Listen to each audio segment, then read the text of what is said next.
Hello. Okay, hello and welcome to the stream. I hope that you guys can hear me all okay. Any questions, free to pop him in the chat below, the side. So I'm just going to give it a couple of minutes just to wait for a few more people to get involved with the live stream.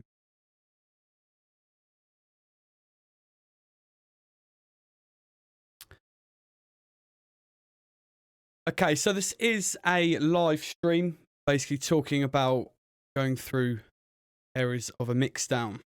So I'm going to be going over some various different techniques and tips of how to arrange a track and how to prepare for a mixdown session, which I'll talk through in a second. And then we'll also move on to basically how to process your drums, how to mix bass and drums, vocals, and all the other bits in between, such as synths and bits and pieces like that. So we've got a track session or a mixdown session ready for us here. So let me just explain a little bit about preparing for a mixdown session. So you'll notice that instead of having big blocks of audio, I've actually stripped out, front and foremost, all the silence within the tracks. Now that's a really handy way to then make sure that when an element is not playing, that you have just got pure silence. You haven't got any sort of like low end rumble from like a microphone.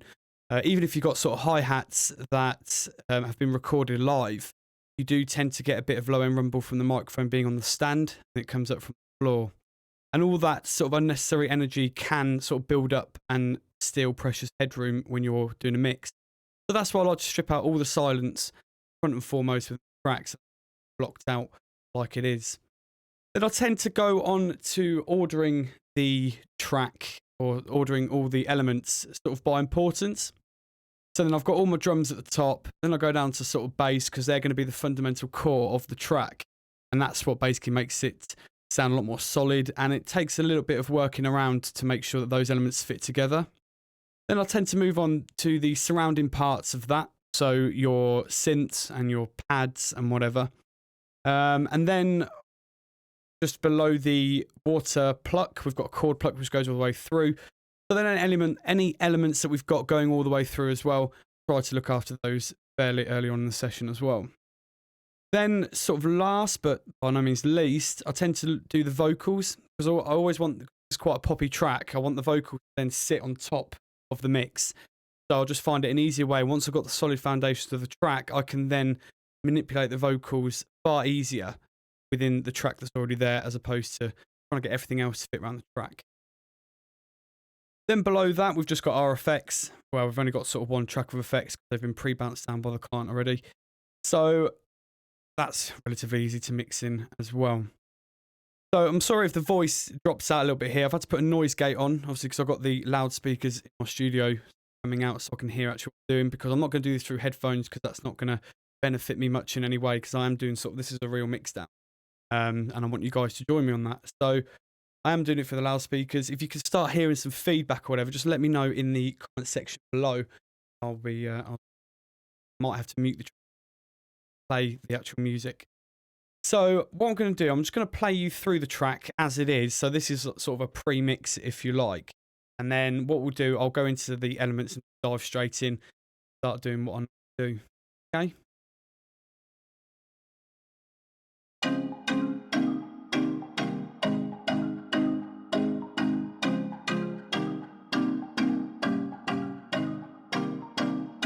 Take some time out to relieve my senses, not fall down. Cause you say that I play and I lie now, but you're the one saying out nights hot now. And it's easy when you're trying to break us, falling back out of. I can see the end, it's time my face going on without you.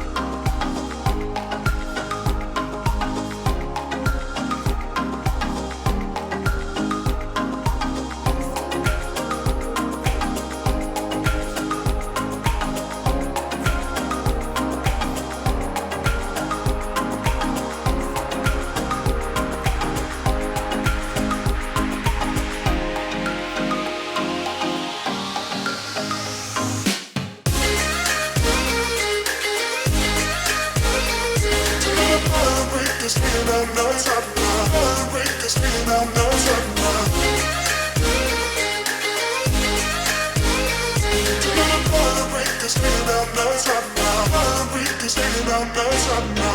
me time to find out. You were sneaking out around downtown, shining lights at the roundhouse. How now? How did I fall for your charm and your smile now? And it's easy work. You're trying to break this, falling back out of. I can see the end. It's time to face going on without you. Get right, 'cause I'm out of.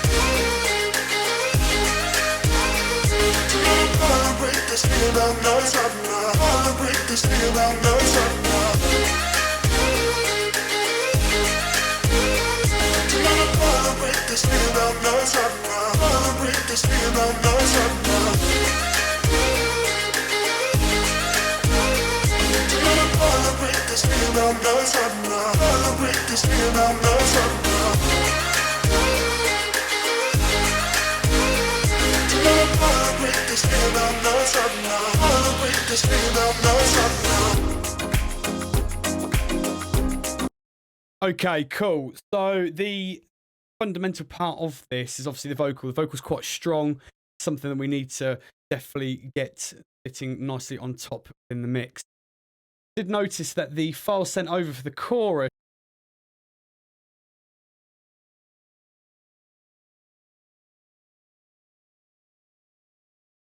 so we're gonna have to try and do a lot to get that bumped up and working as well. So I just realised that the vocals dropped out there because I pressed solo on it.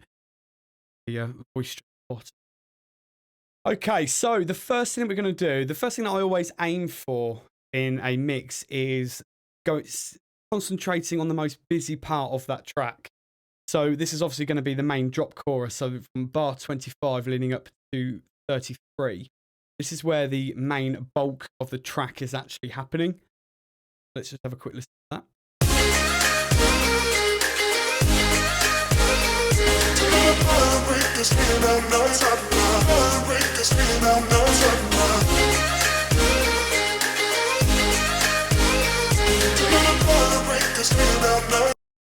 Okay, cool. I've just got a question here from MTZ and Exodus Music. What DAW was used for the beat?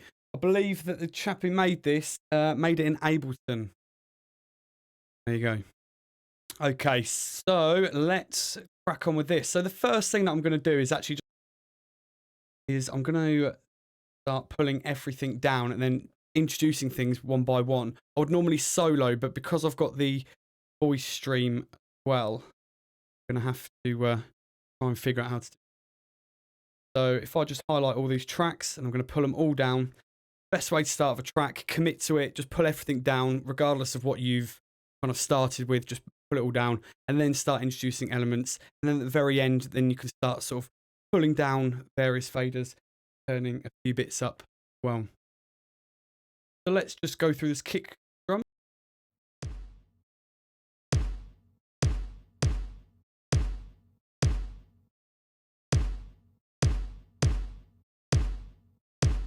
Another thing worth noting as well, that when you're starting about levels with your kick drum, well, any sort of drums or percussion anyway, when you're starting off a Mixdown, you probably want to be hitting around -16. Then everything surrounding the kick drum, the track in general, it will give you plenty of headroom towards the end. But obviously just keep an eye on it and monitor that when you're going along.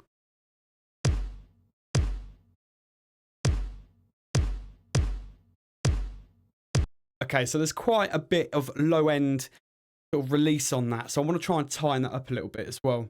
So the first thing we could do is actually put a low cut on it. Now, we're not going to do it too much because we want the thump it. And I do believe that the guys actually sidechained a lot of the stuff as well. So the basses and synth. That's already taken care of in terms of mixing. It's made life slightly easier. Listen to that.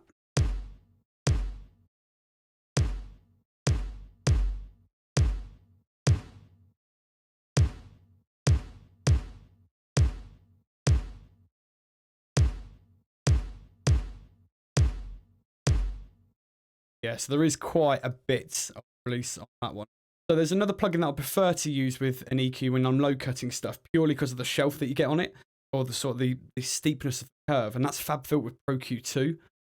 So I'm going to get that up. And in fact, what I will do as well, because this kick's got a slight reverb on it, like a bit of a room reverb, I don't necessarily want to mono the whole channel, because otherwise you're going to get a really closed in version of that reverb. So quick listen.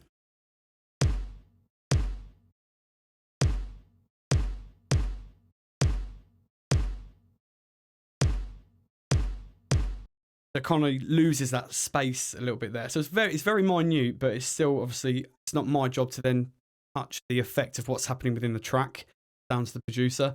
I'm here just simply to make it sound good.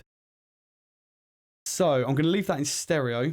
And then there's a wicked preset, just a quick one. On stereo, cut low sides. That basically cuts out all the low end information out of your stereo field. That's a quick and easy one there. And then what we're going to do, we're actually going to introduce a low cut for the mid and the side. So when you go on Pro Q2, take it from mid, and then just put it onto both, a link.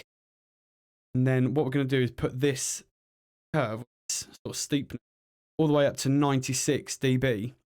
And then what we're going to do, the great feature, in fact, about FabFilter Pro Q2 is that you can actually listen to the particular frequency above from what you're low cutting. So then you can simply go all the way up to that frequency if you're low cutting. And then when you start to hear it, you know that that's when you're not really changing anything, but you're just taking out all the unwanted energy from the low end anyway. So let's just have a listen to this.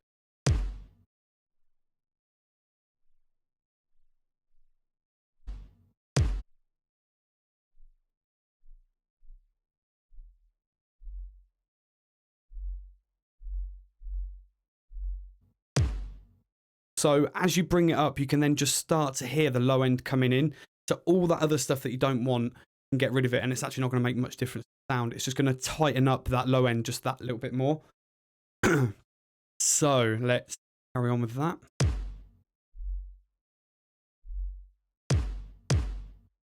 Cool, right.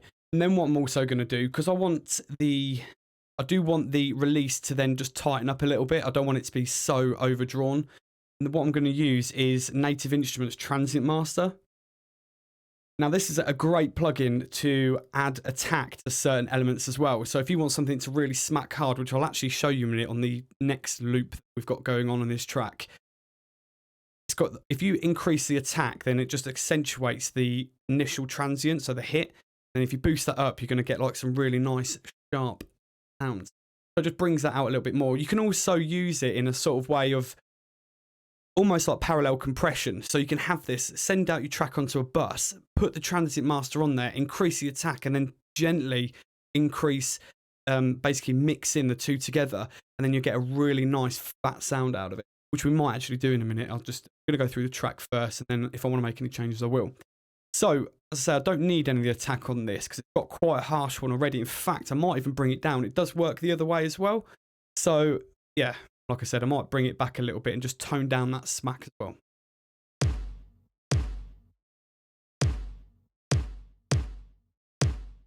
So just as an example, I'm showing you, take the release all the way out, then we're just going to be left with like an initial big hit.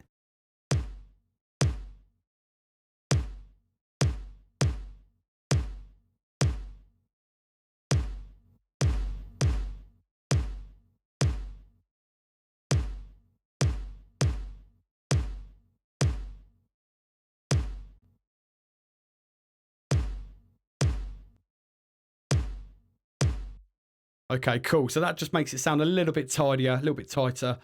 And I think we're probably good to go on that one. I might give it just a little bit of a boost. Well, just around about 100, I reckon.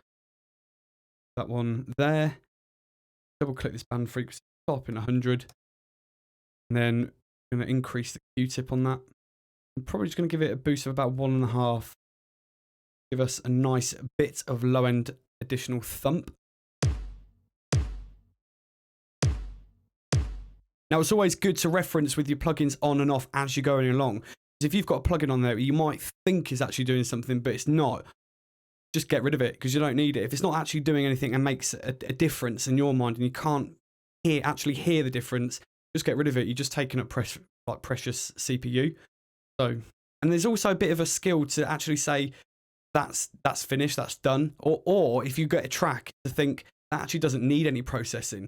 There's a skill and an art to realize when something actually doesn't need any additional processing. You don't always, just because there's like a kick drum, you don't always have to go for the compressor. I haven't even put a compressor on that. I've just put a transient master. It's punchy enough. So just remember that you don't always, when you're doing a mixdown, don't just constantly go grabbing for plugins because you don't always need them.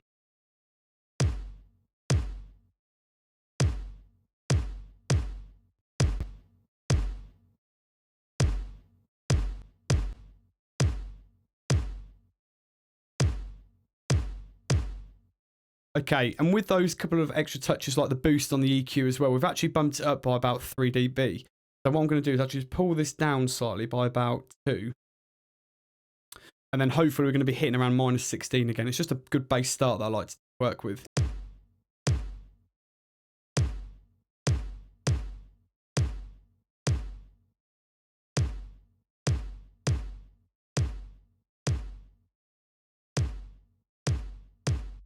Okay, cool. So I'm pretty happy with that kick drum. Now I'm going to move on to the top loops, and then we're just going to start processing those as well.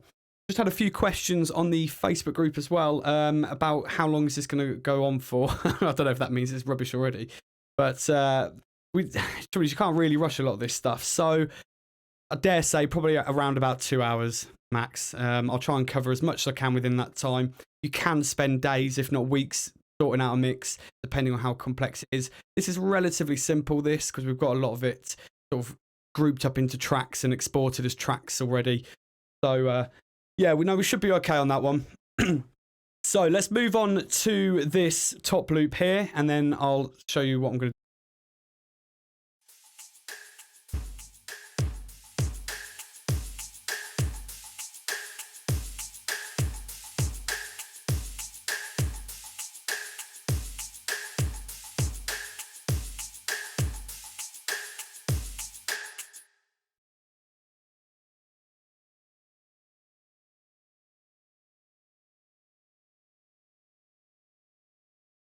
Okay, I think, oh, the picture has crashed. Right, are we back online? I think we're good to go. Dear, oh dear, oh dear. This has taken an absolute effort to try and sort out. But, yeah, I think we should be getting a picture back in a second. Sorry about that, guys. What I might do is delete some of these.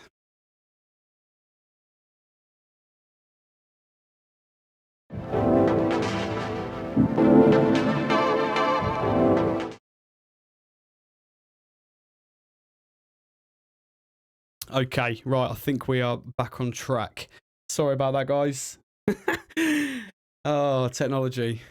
Pretty complicated. Okay, cool. Right, we're back on the top drums. Here we go.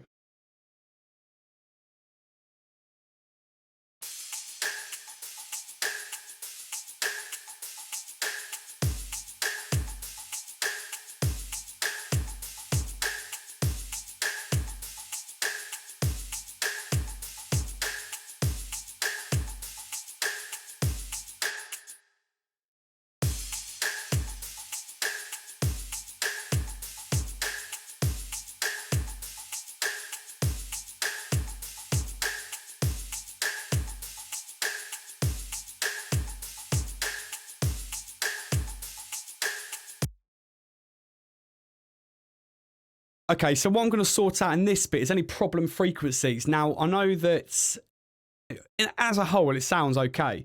It sounds pretty tight. You can hear everything within that. You don't need to, I don't think I'll probably need to do actually too much to it, to be honest. But what I am going to do is just try and find any problem frequencies and try and eliminate those as well. I know on that sort of like Glock sound, if you listen to this, that if we have that turned up and when it goes to a master or when we go to export the track, that might just cut through the mix a little bit too much and kind of leave everything within that loop a little left for dead. But we're going to fix that. So, and again, another plugin that I like using is the FabFilter Pro Q2. I swear by this EQ plugin. It is bloody awesome.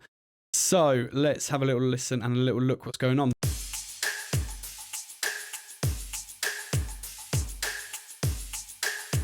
And then what I'm going to do, I'm just going to put like a bit of a sort of an anti-notch filter, if you like. I'm just going to boost particular areas, and I'm just going to scan through all the audio waveform or the audio spectrum, and I'm going to try and hear for any problems that are going on.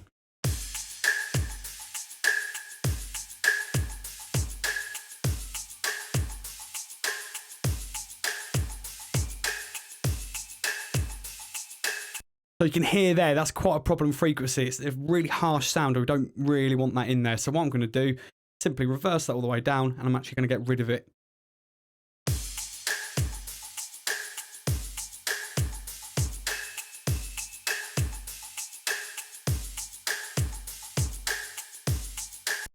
Okay, and then I'll probably do this a couple more times just to eliminate, as I say, any sort of problem frequencies that we've got going on in there.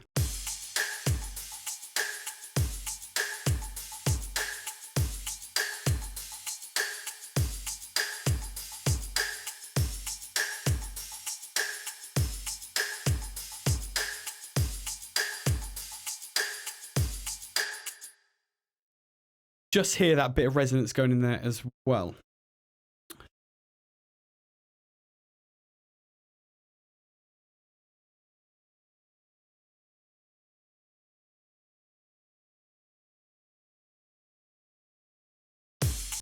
Okay. I think the audio keeps dropping out. I keep hearing it and then keeps disappearing. So I do apologise. I'm trying to sort out both things at once here. I don't have a team of people, unfortunately. So, okay. So I've just been through that, and I've just sorted out any problem frequencies we've got in there. So we're pretty good. What I might just add is a transient master as well. Just try and increase that attack.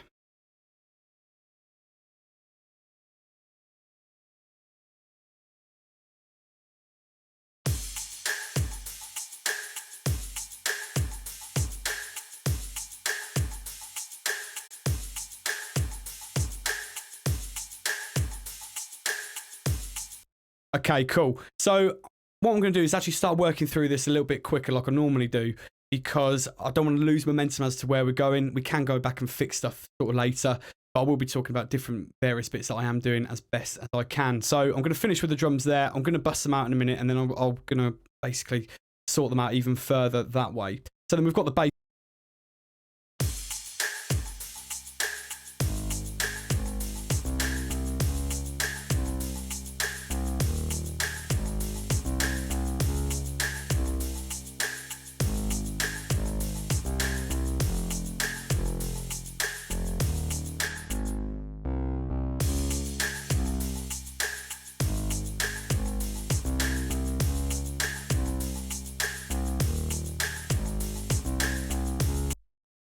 Okay, that's not sounding too bad at the minute. So what I'm going to do, I'm actually going to add a slight compressor to it, just to try and, because where the sidechain is so harsh, you're kind of losing that almost like bit of amplitude as it comes in. So I want to try and make as most of that as apparent as I can.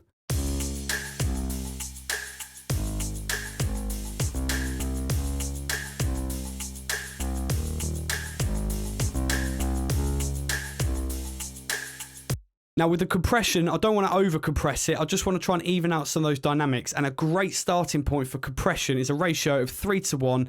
And then you just pull down the threshold. So I'm going to put the threshold all the way up to 0 there. I'm going to put the threshold to about 3:1, or as Logic's compressor likes to do, 2.9:1.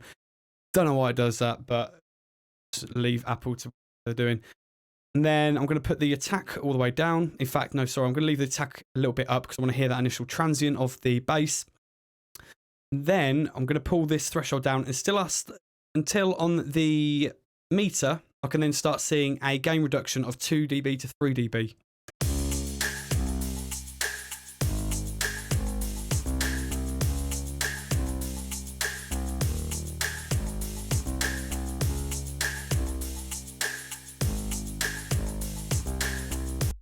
Okay, so that's sounding a little bit more even just there. And then what I also want to do is try and make a little bit of room from where the kick is, just in case. We're going to do a slight little dip at 100 with this, just a stock EQ. Doesn't really matter what you're using. And then we're going to pull this down. We're going to tighten up the Q on that and pull this down to probably about minus 4 dB.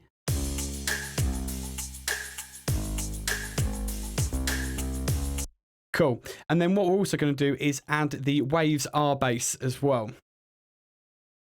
Now this plugin is a great, it's almost like a bit of a saturation type plugin. It is pretty killer. And the one preset that I do quite like to use is Dave Masado's bass. Makes it sound that little bit fatter, and then we can sort of rein it in if it's a little bit too much.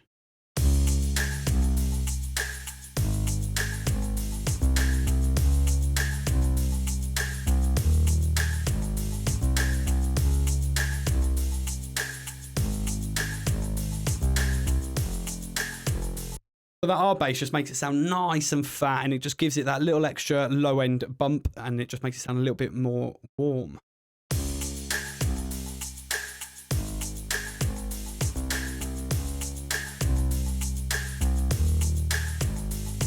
But as I say, it can be a little bit hot sometimes. So what we're going to do is actually just turn down the intensity a bit.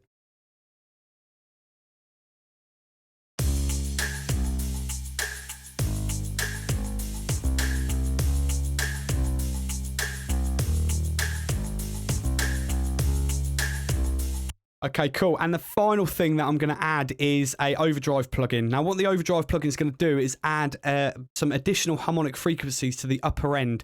So we've sourced out the low end, we've compressed it, so we're not getting sort of any outrageous dynamics in that sense. And then with the overdrive, it's then just going to add that little bit extra shine at the top. So then it really sort of cuts through the mix. We're going to be doing a similar process through the drums as well when we bust them all to a single group or single auxiliary channel. And then we're going to add another overdrive plugin there as well. And I'll show you the magic of the overdrive plugin. I have got a video on it on our YouTube channel if you just go and have a look for the overdrive plugin. And I'll show you how we best use it there as well. So here we go. I'm going to add it here. It's just down on distortion, go down to overdrive, and we're going to use stereo.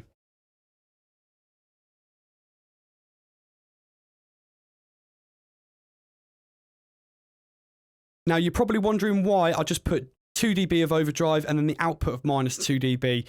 Now, this is because we don't want to add any volume as such. We just want to hear the effect of what the plugin is doing to that particular element.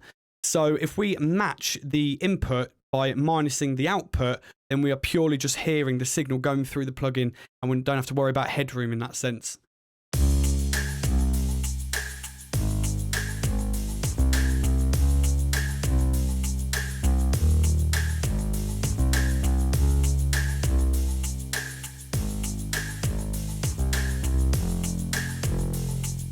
Okay, cool. And then the final thing that I'm going to do on this channel is the same as what we did with the kick drum. So I'm just going to get rid of any sort of low-end waffle and low-end rumble that we no longer need. So this is all about tightening up the mix and tightening up that low end, because a track will feel more bassy the tighter and more controlled your low end is. So let's get the FabFilter Pro Q2 out again. Starting to sound like I'm sponsored by them, but I'm definitely not. So again, what we want to do is the cut low side, because we want to keep all our low end mono.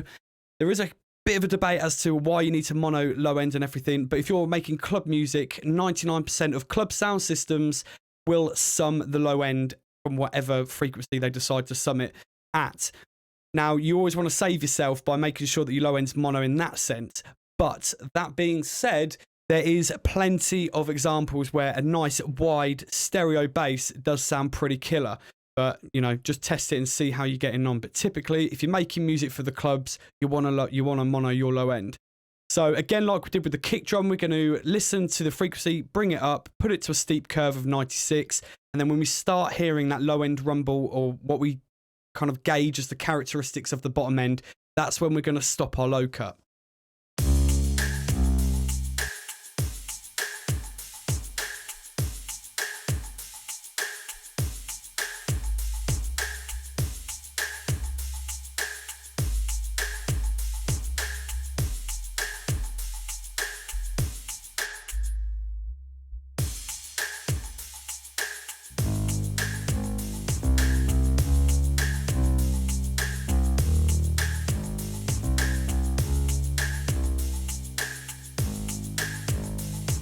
So you can see, because we've actually got rid of that unwanted energy at the low end, it's actually bumped up our volume a little bit more, because our speakers don't have to work so hard to try and fire out that sub bass. It's then going to be firing a lot more at the lower mids to the mids, so then it's going to naturally sort of come up in volume that way. there's a lot more physics involved with this in terms of relationship from the computer to the speakers. It's not just all digital domain. It's a lot of, you know, it is analog. You've got circuitry and you've got electrical signals coming out of your audio interface going into your speakers. So your speakers do have an effect on the sound, and they do react to what you're doing on the computer. Not all just whatever you see is what you get. It does change. So, okay, so we're done with the bass on that one. We've got an intro bass here, but I'm just going to stick to getting whatever's in this main drop done first, because we want the main drop to be sounding shit hot. So this is the bit I'm going to spend the most time on, and then we can sort of focus on all the other bits surrounding that, i.e. the vocals are going to be really important as well. But like I mentioned, let's just get this bit sounding shit hot, and then we'll carry on.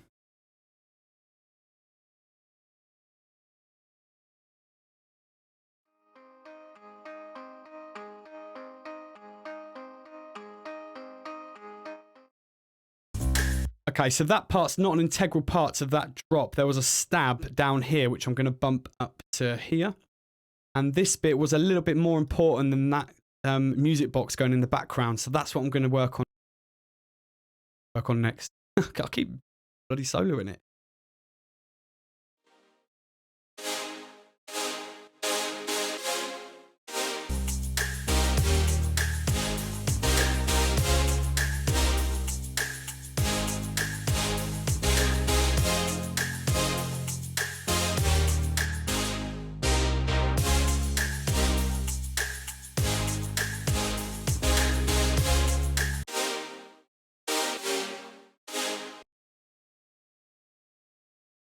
Okay, so there seems to be quite a bit of mid-range sort of missing there. That's why it sounds a little bit sort of slightly thick at the low end, but then at the top end, it's kind of sounding a little bit harsh. I'm guessing the person, like the client who made this, is probably trying to make room for the vocals sitting in the middle there. So I'm probably not going to touch that too much until I start hearing what's going on later on in the track. But let's try and get it sounding as good as we can right now.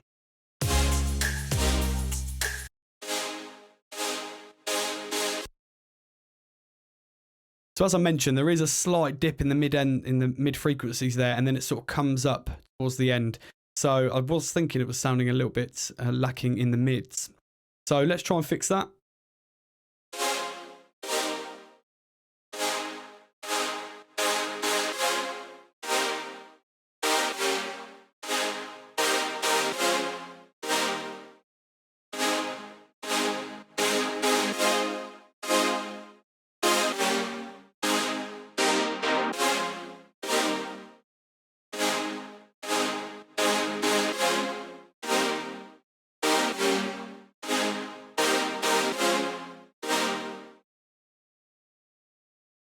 Okay, so I think we've kind of solved that problem of making that stabby sound a bit fuller. We've had to do quite a drastic EQ boost there of about 14 dB, which is a bit ridiculous, but if that's what it needs, that's what it needs. And then what we will do is add probably like a multi-band compressor on that at some point if we're having some problems with those particular frequencies sticking out too much, or we could just reduce it on the EQ. But as I mentioned, we go through it all quickly, and then what we're going to do when we finished all that, we will then start finalizing some details. So it's just getting a rough mix in there, keep the workflow going, and then obviously go back and attenuate any problem areas.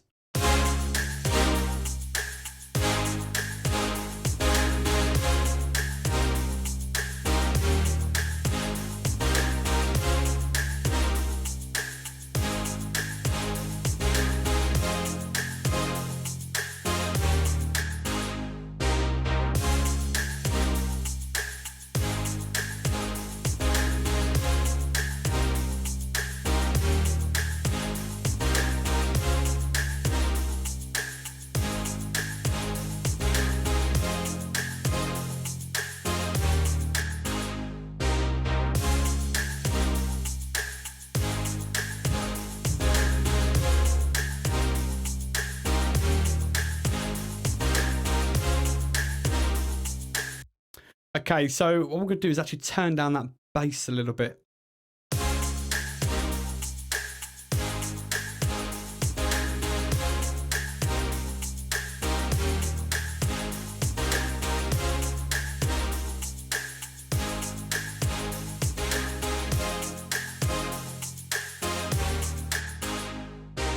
Okay, so that overdrive plugin was just making it sound a little bit too mental, actually, especially when it's kicking in with that stab as well. So I've actually taken a decision and then got rid of that as well. And I'm going to show you it without that EQ on the stab, and then we'll try and see if we've actually made some sort of difference there.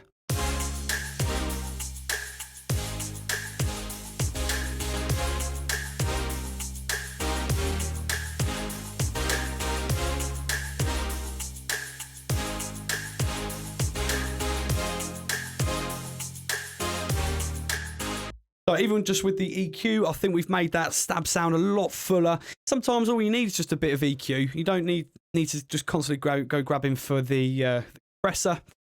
Just a little bit of EQ sometimes works magic, which I think it has done there.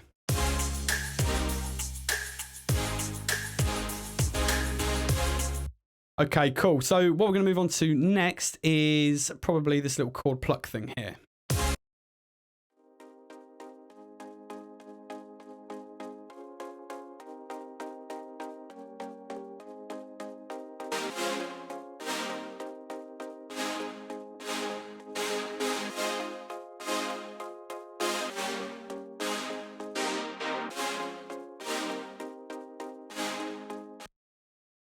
Okay, so I don't really want those two elements clashing too much. So what I'm going to use is a match EQ, which is a great stock plugin within Logic Pro 10.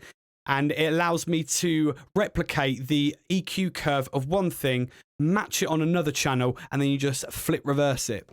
There's no Craig David pun intended there. But so then we can just flip the EQ curve, and then like a jigsaw, it will then match and fit in nicely around what's going on. So the stab is more important in this part than the chord, the plucky chord bit. So we're going to actually manipulate the chord pluck around the stab, because obviously that's the way the hierarchy goes. So let's get a match EQ plugin on there. Then what you're going to do is sidechain it. That's how it sort of reads and basically gets the information from somewhere else. So that one is called stab. So then we're going to go down to stab. And then we're just going to play it through. And then I'm obviously going to try and grab as much as the EQ curve as I can, like the average. And then I'm going to apply it to our chord pluck. And then we're going to flip it.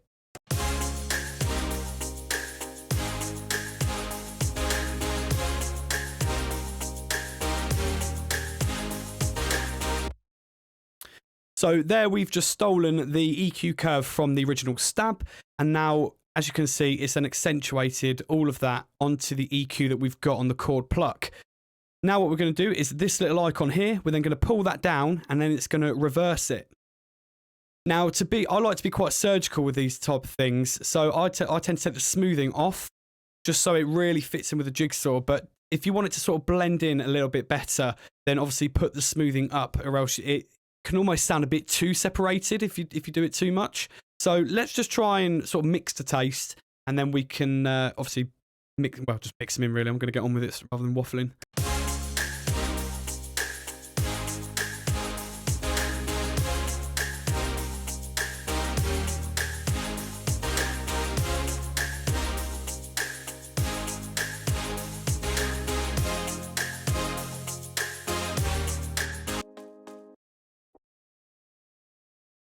Another thing that I'm going to do with this is probably just put a slight compressor on it just to even out the hits that it's actually doing.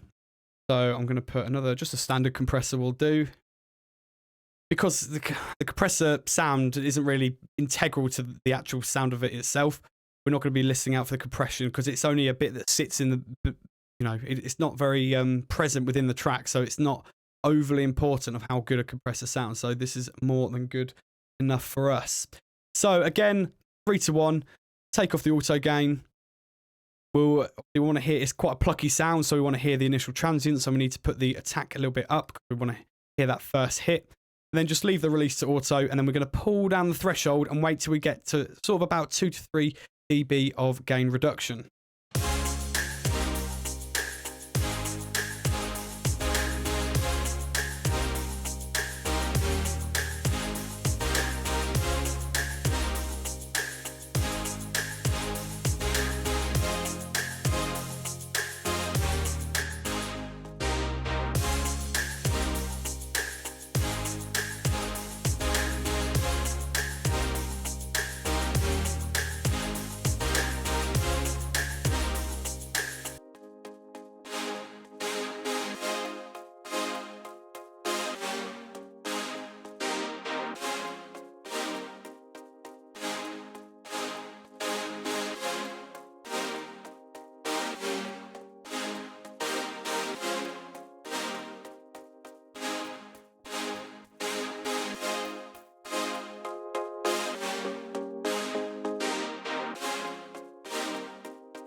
Okay, so I can actually hear the chord pluck coming out of my right speaker. Hopefully you guys can hear that as well. Coming out of my right speaker, that just a little bit more. So what I'm going to do, I'm actually going to capitalize on that, and I'm going to use a sample delay, and I'm going to get it coming out of that speaker just delayed slightly from that speaker, just so it's not hitting the bang-on transient of what the stab's doing. So then we'll be able to hear the transients from each thing, and it will just sound that little bit more exciting. So we go down to delay, we go on sample delay, and then I'm going to delay it coming out of the right speaker, probably about 80, and then we'll see how that sounds.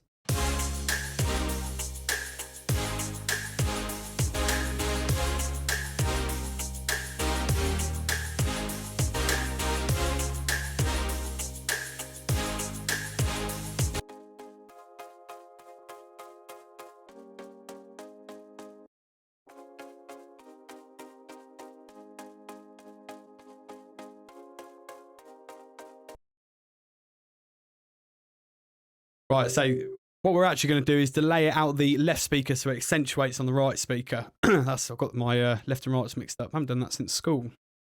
But, hey, shit happens.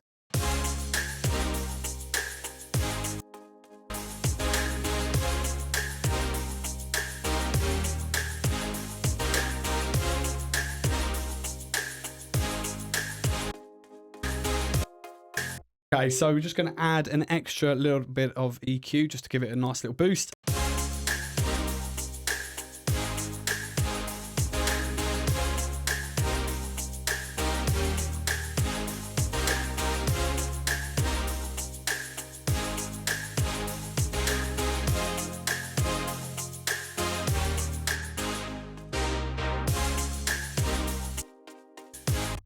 Okay, cool.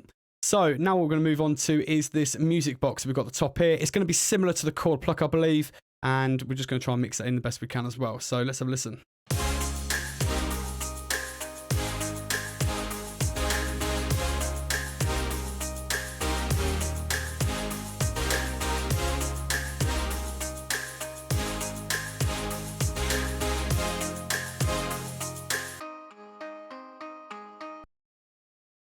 Okay, so that's actually sounding, it fits in pretty well as it is. So I'm tempted actually not to do anything to that, if I'm honest.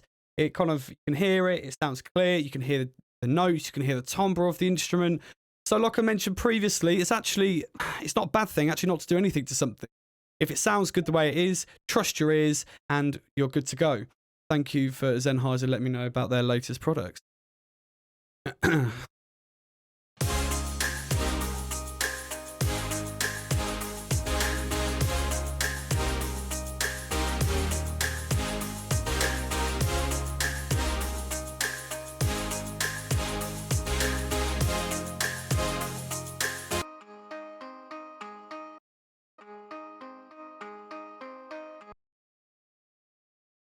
Okay, so the one thing I am going to do to that actually is just add a very light compression because I want it to accentuate and bring up the sound of the reverb that's in it, just to add that little bit of ambience. Because if I don't have to add a reverb to it and I could just use what's already in the track, then we are quids in, and it just speeds up a workflow that bit more.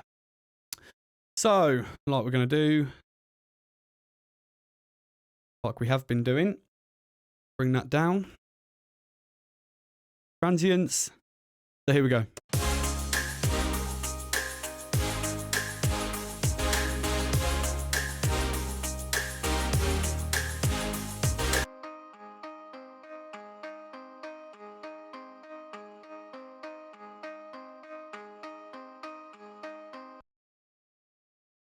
Okay, there is one thing I actually want to try is using the one knob pressure by Waves. I'm going to give that little whirl because sometimes this can actually help sort of just create a bit more of a squashed effect and try and bring out some of that low end. Let's just give it a go.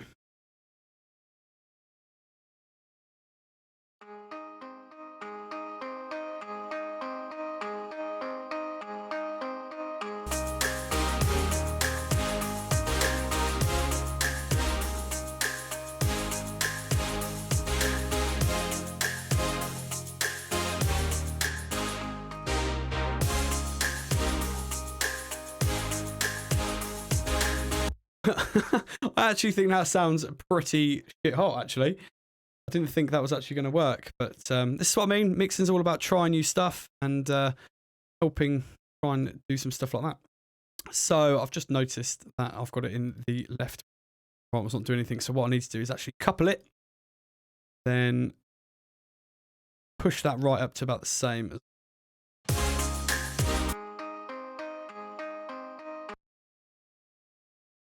Did kind of think it was coming a little bit heavy out the left speaker, but that's because why? So I've got it in a dual mono mode for some reason. I'm going to switch that one over to a stereo.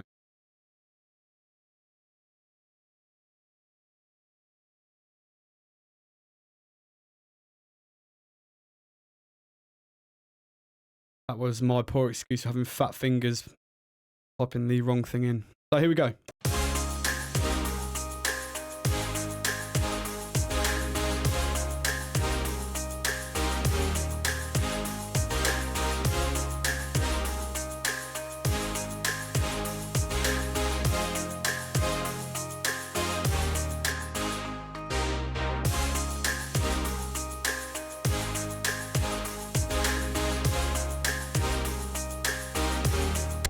Okay, cool. I think we're good to go on that one. So the other thing that we've got next down here is a lead and a vocal effect. So the lead comes in first. So I'm going to treat that one first because first come, first serve sort of thing.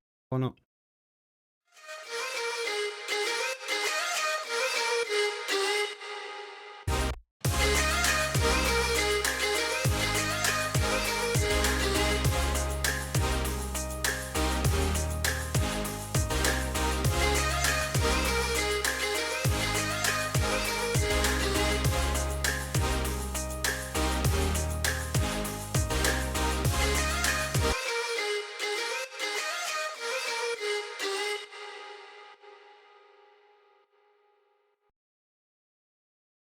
Okay, so I don't think I actually need to do too much to that either. The guy has actually done a pretty killer job at exporting all these audio tracks. So the one thing that I do want to try and accentuate, though, is the reverb that tails on at the end when basically that lead stops, because you can still hear a bit like a remnants of the compressor, like the sidechain compression kicking in. And I think that'd be a really cool way to actually accentuate that tail coming out and just elongate that moving on, or basically carrying us onto the next phrase.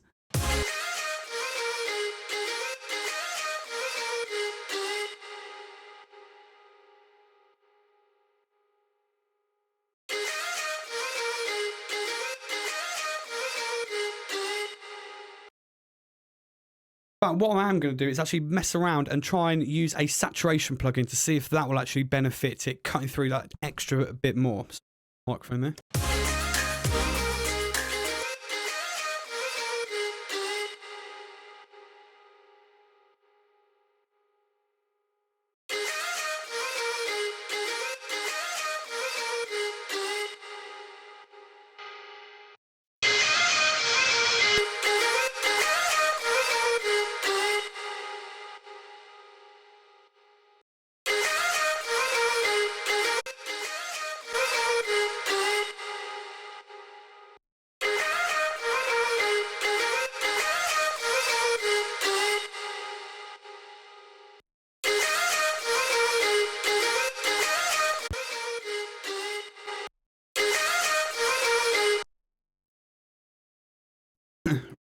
Right, it would be quite tempting to think that that plugin is actually doing something in terms of actually processing the audio, but because the bands are set quite wide, I'm not convinced that that's actually processing it in a way that's going to cut through the mix. I believe, or I can just hear that it's actually just turning the sound up. It's not really changing it that much. So there's quite a distinguishable difference, yet it can be hidden sometimes between something just being louder and something actually being processed to cut through a mix properly.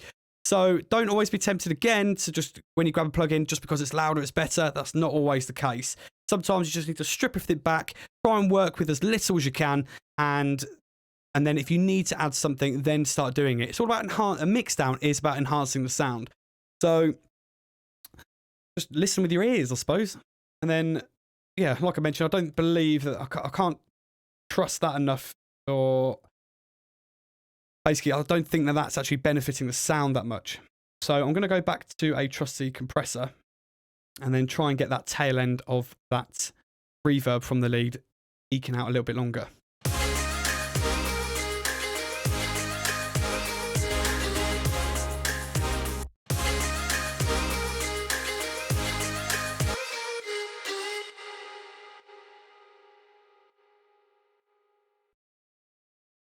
Okay, so that sounds good enough to me.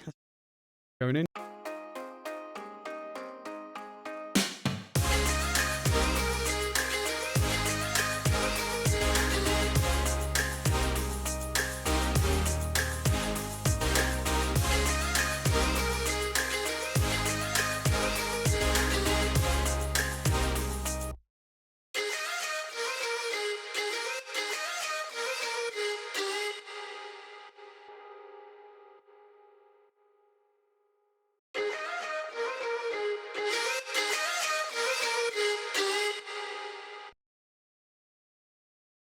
So like I mentioned a minute ago about knowing whether a plugin is actually doing anything to the sound as well, you just want to turn down the output to match what you had going in, and that way you will truly know what's going on with the actual plugin, whether or not, obviously if you've turned it down and matching the input, then it's actually not adding any volume. So then when you start bypassing it, you can then start hearing what it's actually doing.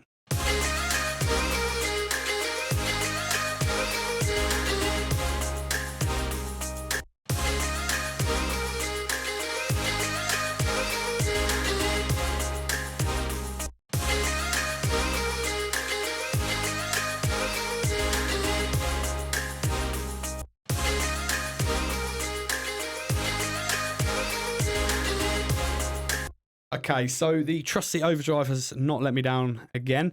So I like the way that that's cutting out in the mix. I like the way that it's sort of punching through, and that's the main bit coming in. Now we need to reflect that on the low vocal that's underneath it. So I'm going to introduce it, play it through, and then we're going to sort it out.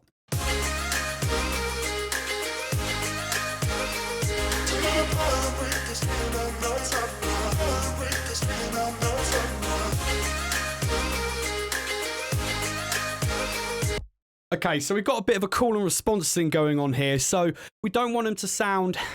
I'll be tempted not to make them sound too dissimilar from each other in terms of their tonal characteristics. So that lead's quite aggressive. The vocal's quite raspy, and that's quite aggressive. So to have the lead almost sound like the other vocal, I think would be a really neat way to make them blend in together and make it flow better as well. So what I'm going to do is actually apply the sort of similar, basically processing that we've done on the lead. I'm then going to put on the vocal, and then we're going to see where we are with that.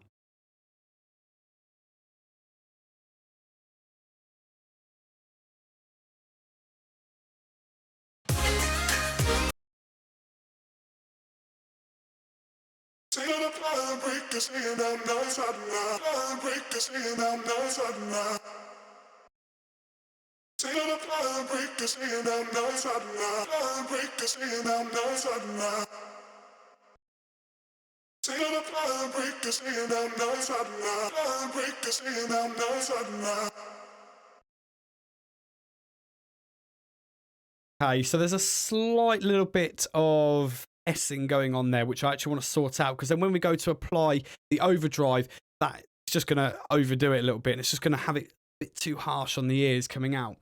So the first thing that I'm going to do there is actually apply a de-esser, and the Waves de-esser is probably the best one that I know. If you know a better one, pop them in the chat. So this is he's actually bounced down as a stereo channel, because I presume he's got the reverb, well, he has got the reverbs on there as well. So we're going to use a stereo de-esser. Then what we're going to do is actually try and concentrate and find the problem frequency of that. Now, the quick way to do this, I mean, you can find it within the plugin, this de-esser plugin itself. But what I am going to do is actually, like we did with those top loops, I'm going to try and find the problem areas really quickly using a graphic equalizer. So I'm going to notch it all the way up here, and then we're going to try and find it that way.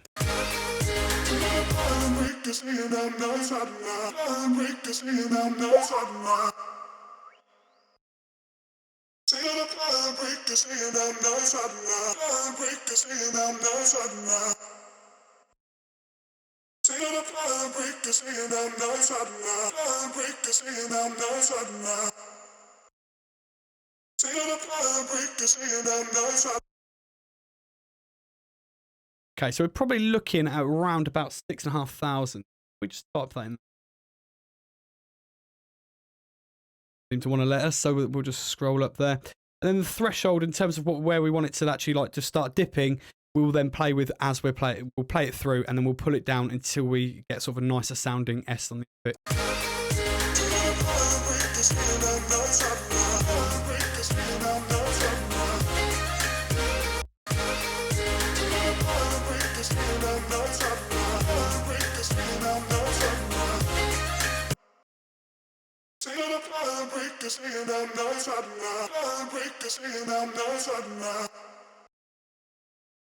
Okay, so that's saving us slightly there. Then might even just bring that down a little well.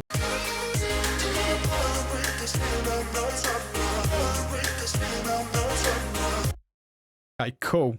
So then what we can do is then start adding our compressor.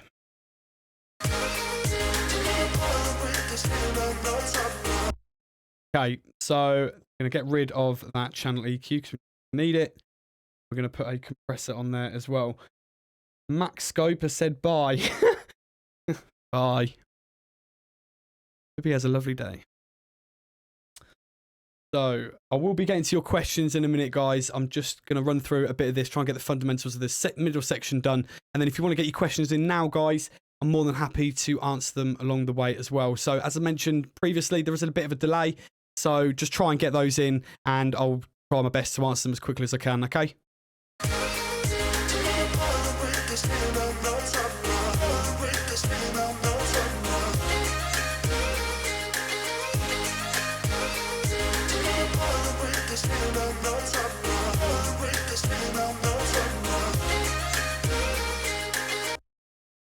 Okay, cool. So I think with those two, it's sounding okay.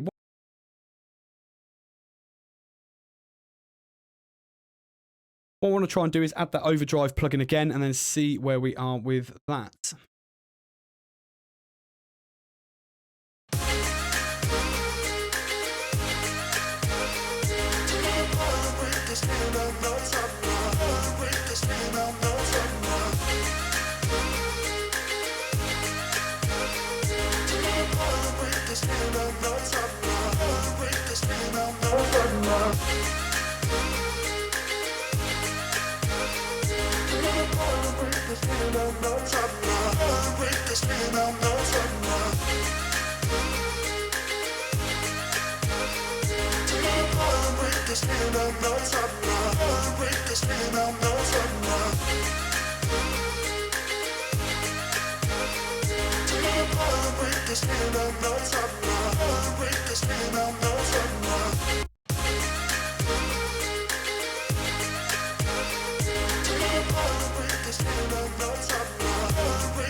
Okay, I actually think it sounds better without the overdrive as well. So I'm actually not going to bother with that one. I think it flows a lot better just with that de-essing and a slight bit of compression, and we are good to go.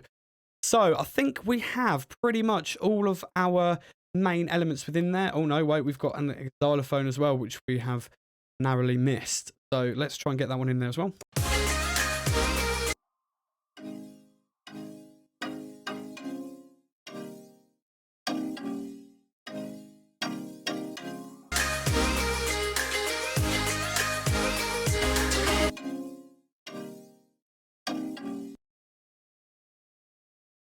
Okay, so I probably want to even out the dynamics of that as well. So I'm probably going to stick a light compression on that as well, and probably just try and accentuate it with some EQ.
Okay, so with that Xylophone plugin, it's not necessarily an integral part to that main drop. However, it is an integral part to this intro part.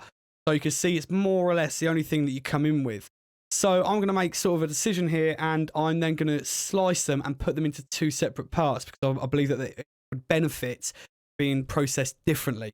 So I'm going to put one as like the intro xylophone and the other one as the chorus xylophone.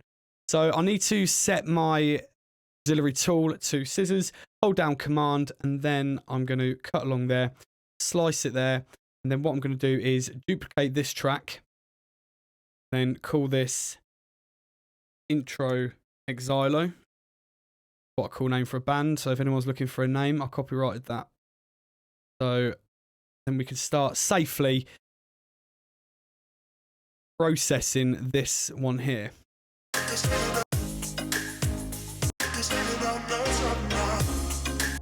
Okay, so then it obviously stops around about there as well, so we can drag that one down.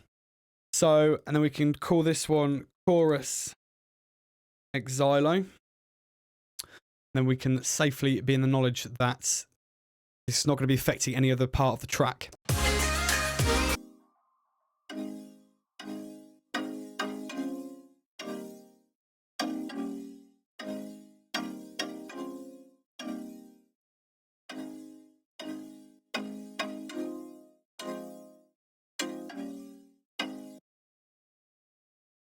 Okay, so for this part, I'm actually going to be a little bit harsher with the compression because I want it to actually really smack forward to try and support that stabbing bit as well. Let's play them. I'll play them both together. I need to stop soloing it because I keep forgetting to silence its voice.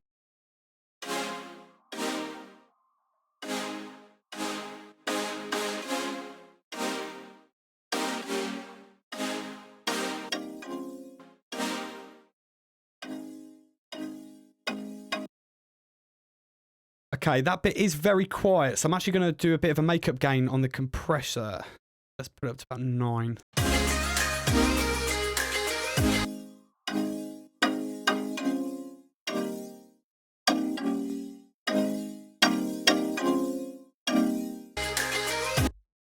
Okay, so now that I've added a bit of makeup gain and I've put a bit of soft distortion on there as well, I'm actually going to pull down the gain because I want it just to be adding those harmonic frequencies or additional harmonic content in the top end as well, just to make it cut through a little bit more, similar to how the overdrive is going to do it, but I'm going to just go do it within the compressor. So let's have a listen to that.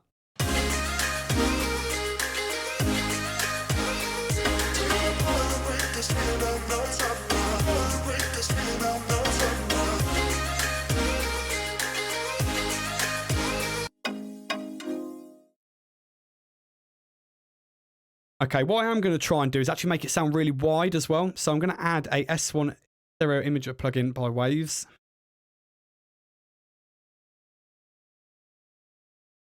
And then I'm going to try and make this sound a little bit more epic.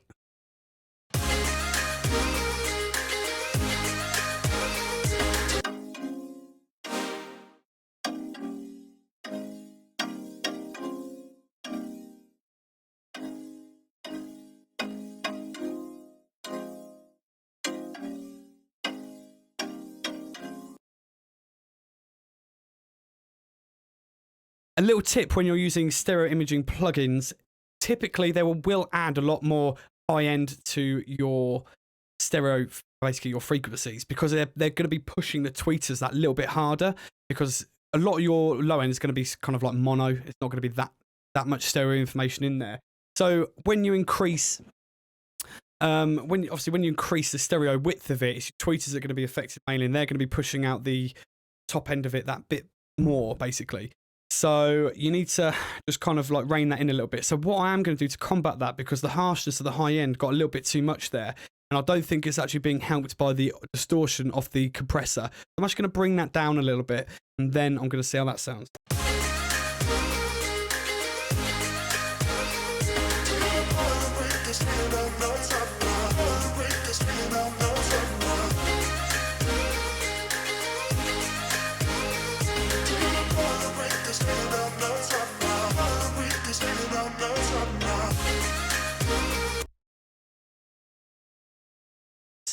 Okay, cool.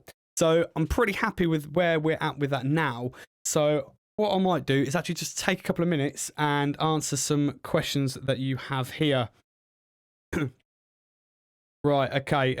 Ryan Hewitt, good to see you, my man. Thank you for joining. So I use the Plugin Alliance SPL Transient Design. I think it's the same thing. Yeah, pretty much all transient shapers, transient designers will pretty much do the same thing.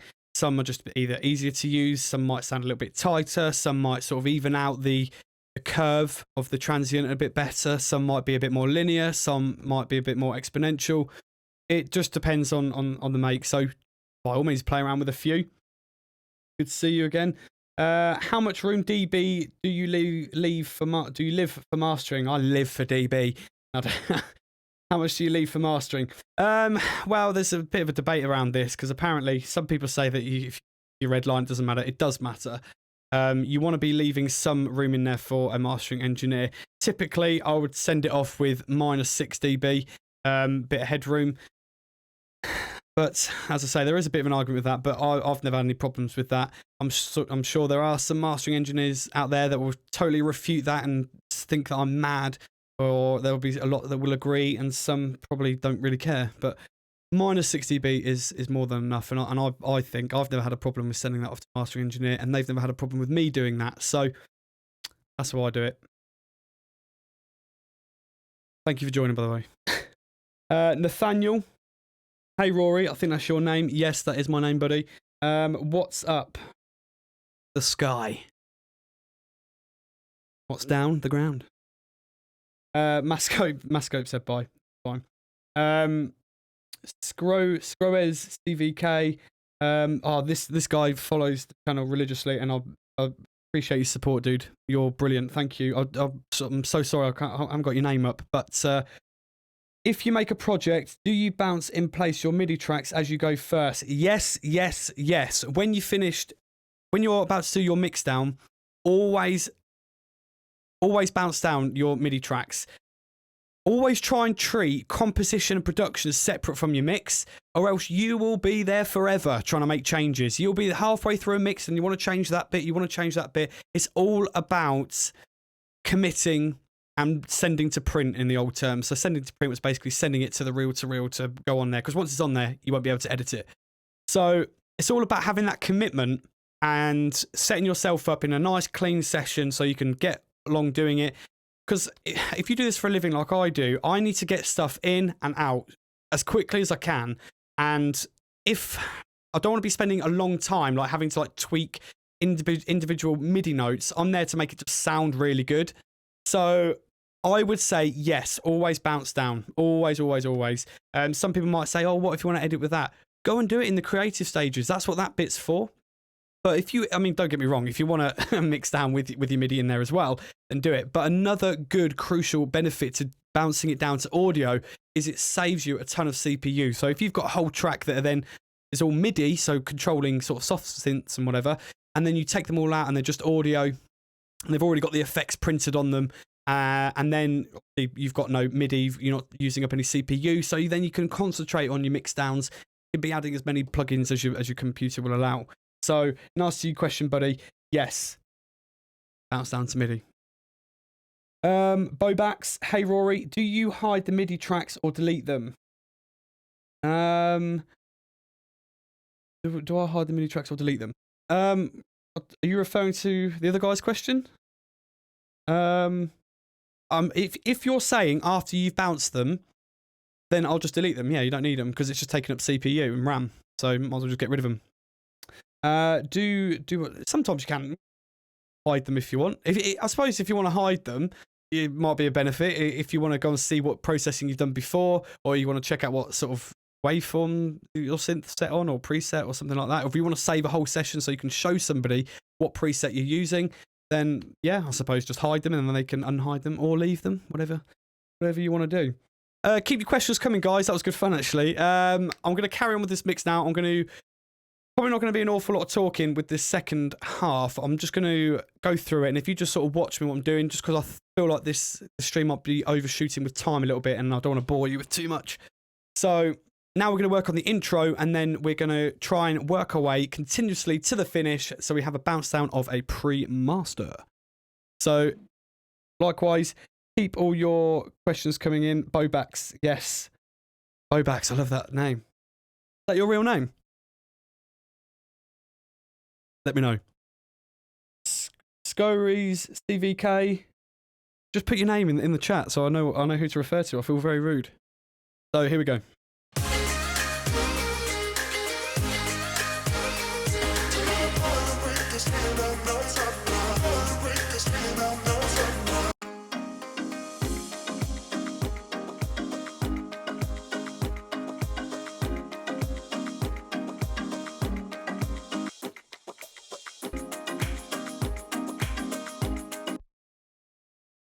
Okay, so the intro for those drums with the top loops being on top there, I think sound horrendous and it doesn't fit very well at all. So what I'm going to do is actually separate these like I did with that other xylophone bit, separate it into an intro and a chorus, because I think in the chorus they sound pretty lively, but I think in the intro, because it's a very vulnerable part of the track, there's not an awful lot going on to disguise things and hide things. It's well worth just trying to fix that up. So I'm going to duplicate that track. And then I'm going to bring it down. We're going to just try and sort out this bit quickly.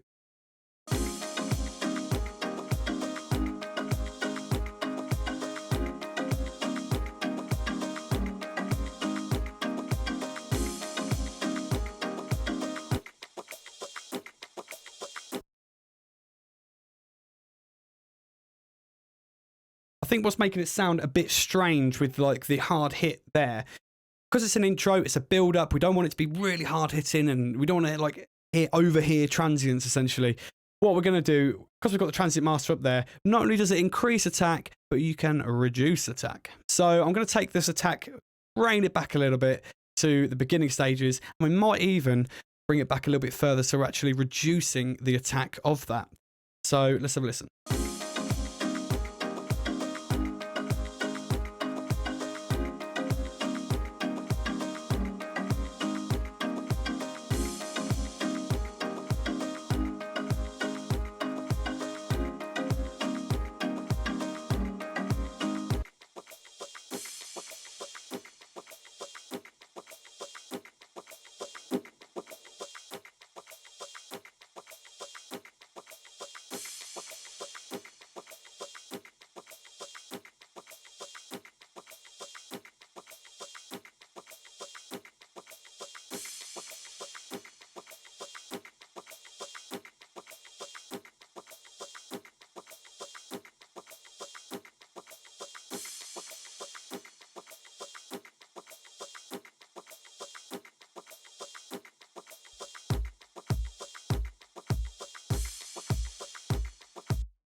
Right, okay, so we've obviously got a bit of a clash on the main hit there. The kick drum and that other bit of percussion, I think it's a beatbox sound.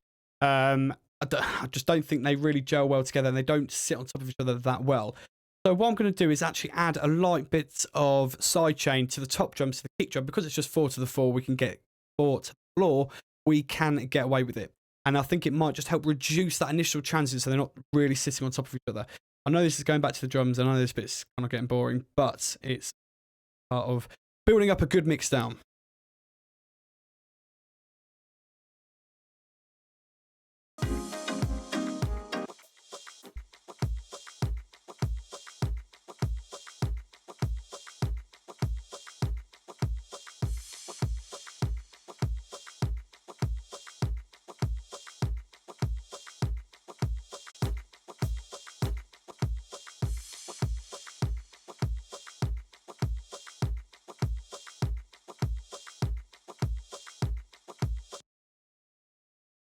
Okay, so I think we've just kind of solved that problem a little bit. Let's have a listen.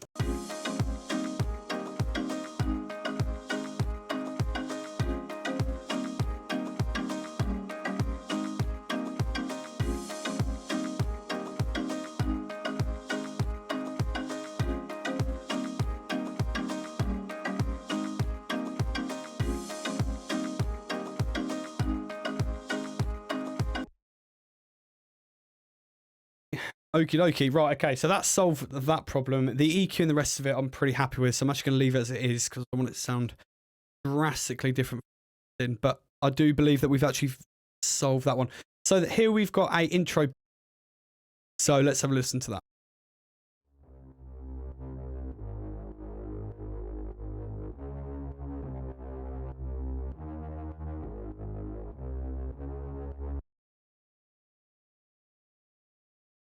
Hi, Kevin.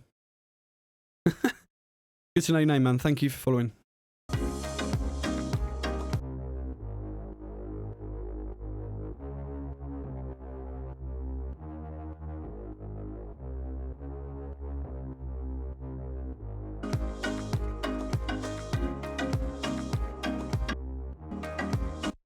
Okay, so we don't want the bass to be taken away from what the main drop is, because we want the main bulk of the track, the drop if you like, to carry the most weight with it. So I'm not going to be layering on the same sort of plugins like the R bass and the resonance bass plugin, or it's actually Renaissance bass, but it's a sort of a bass resonance plugin. So we don't want to be adding loads of stuff like that to it. We want it to be quite subtle, make it sound warm. So what I'm actually going to do is take off a bit of the high end to make the woofer cones on the speakers just working a little bit harder and making them sound a little bit warmer. So let's try with that, just a couple of little tricks with the EQ, and then I might add a slight compressor just to keep the tonality and the dynamics quite even, because we don't want too much movement with it, because that's where the drop is, that's where all the movement is, and that's where we want to try and disguise a lot of that and have it quite linear and just carrying the track along.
Okay, so another thing I'm going to do with that is actually just mono the whole channel, because there is no real stereo information there. So let's try and keep it neat and tidy.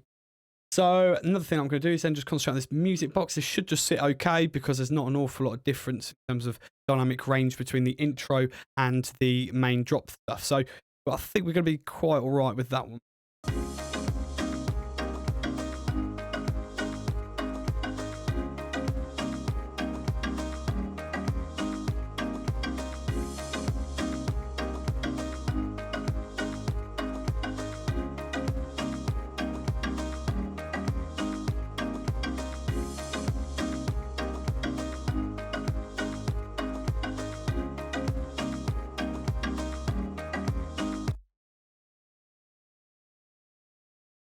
Okay, what I am going to do with the kick drum, actually, I'm going to separate these two as well, because I think the kick drum's got a bit too much click on it for the intro.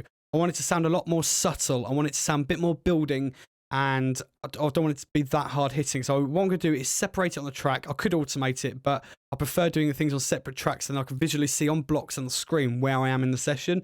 So I'll get a lot of comments saying, why don't you automate this? Just the way I work, and it's the way I've always worked. And it just benefits me.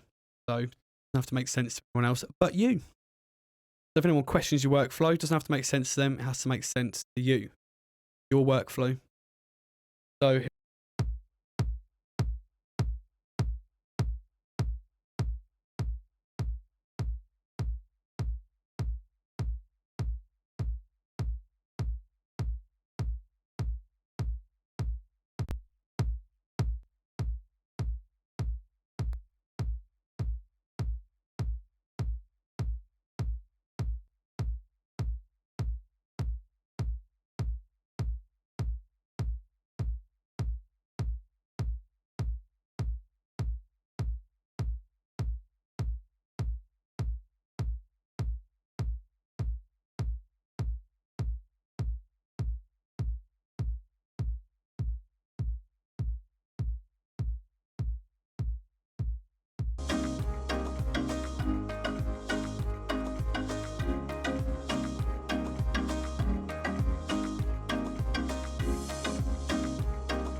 Okay, so there is a slight drum fill just there, which same track.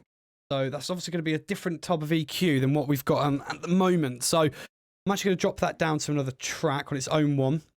And we're going to call that fill. Not, so what we're going to call this one then? We'll call it fill. And then what we're going to do is accentuate. We're going to leave that as a stereo. We're going to accentuate these tom hits, which normally hit around the low end. So let's have a listen.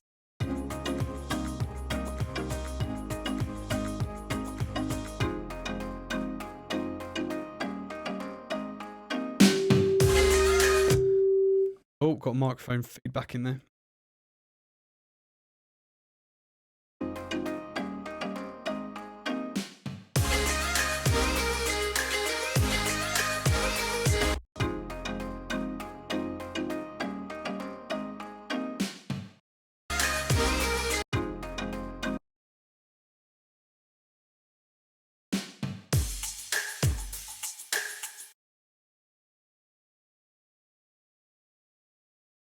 So I probably want to try and accentuate that room feel of that just to make it sound really different. So I'm going to use a reverb plugin, the Space Designer, and put on a gate reverb. So if we go on small spaces, go on gated reverb, snare, stretch. I'll pull that down a little bit. We should play with that. I'm going to give this a little bit of a boost at the upper end as well. Just try and accentuate that low hit. Although I think the guy has actually low cut it himself. So whether or not there's actually any low-end information in there at all, I'm feeling doubtful.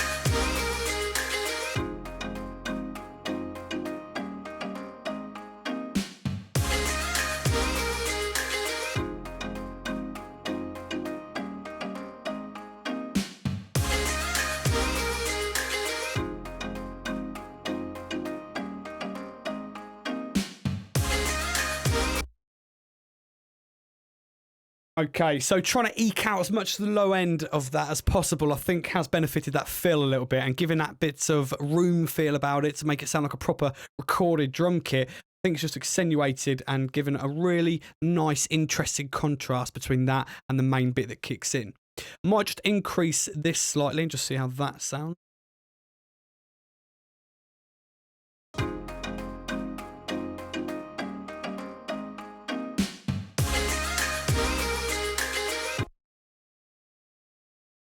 Okie dokie. Right, I'm pretty happy with that so far. So we digress. You'll probably find this when you start doing a lot of mixdowns. You'll a little bit in the back of your mind will start creeping about what doing certain bits. So apologies. So let's go. I'm gonna have a listen to intro pad.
Okay, so sorry about the bit of silence there. Just got kind of a bit into it there. So the bass, what I did there, I kind of just went to a default patch that I normally use. I was going to try and use something else, but the bass just wasn't carrying very well. When it was switching notes, it was kind of losing a bit of that, losing kind of like the subby feel of it. So what I've put on there is a low air plugin by Waves. So that basically just helps add harmonic content at the lower end. And then I've added a Pro C2.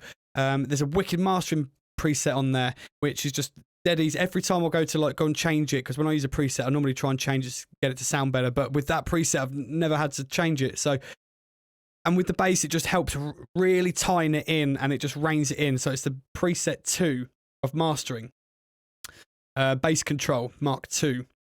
That preset is bloody brilliant. So if you want to make your basses sound quite tight, then obviously use the low air, the Pro C2, and then probably the Pro Q2 to mono that low end as well. If you guys have got any sort of tips or anything about basses and stuff like that, then feel free to pop them in the comment section below. I'll give it a shout out, and you know, have a chat amongst yourselves as well while you're doing this. Exchange ideas. That's the whole point of why I set this brand up. It was to exchange ideas with people and get people talking and get some debates going as well. So we digress. That bit was quite deep, wasn't it? So I'm losing my mind now. Okay, so we're on the pads.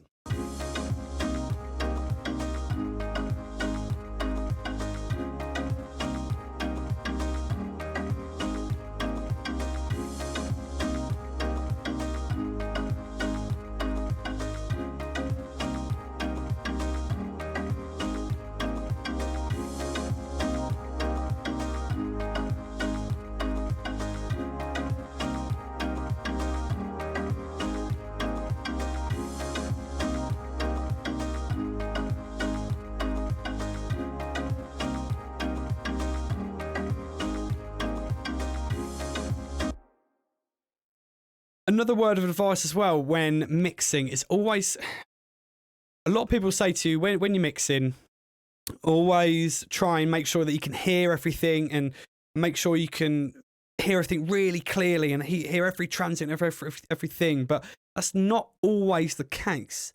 Sometimes you could just sort of feel elements. You might not be able to depict what they are, but you can sort of sense that they're there and they're supporting other elements. So, i.e., I've just been fiddling around with this pad, and now I was trying to boost it to make it seem more apparent in the mix, but then when I was muting it, I could feel it took something away from that, so I know it's doing its job. It's adding another layer to this ensemble, if you like. So you don't always have to make sure that everything's peaked and everything's got presence and stuff like that. Just that's why you need to order everything in sort of a hierarchy. What means more to that track? Is it so the kick drum is obviously setting the tempo, so we need to kind of hear that. The stab sounds is setting the melodic tonality, or obviously support the vocal, so the vocal has something to follow. But the pad is there just to, you know, be in the background and try and like mellow it out a little bit and try and give it a nice sound bed and fill out the sort of mid to low mids, maybe just up at, well, mid frequency, call it. So yeah, so don't always be concentrating on it. You have to hear every single element, all right?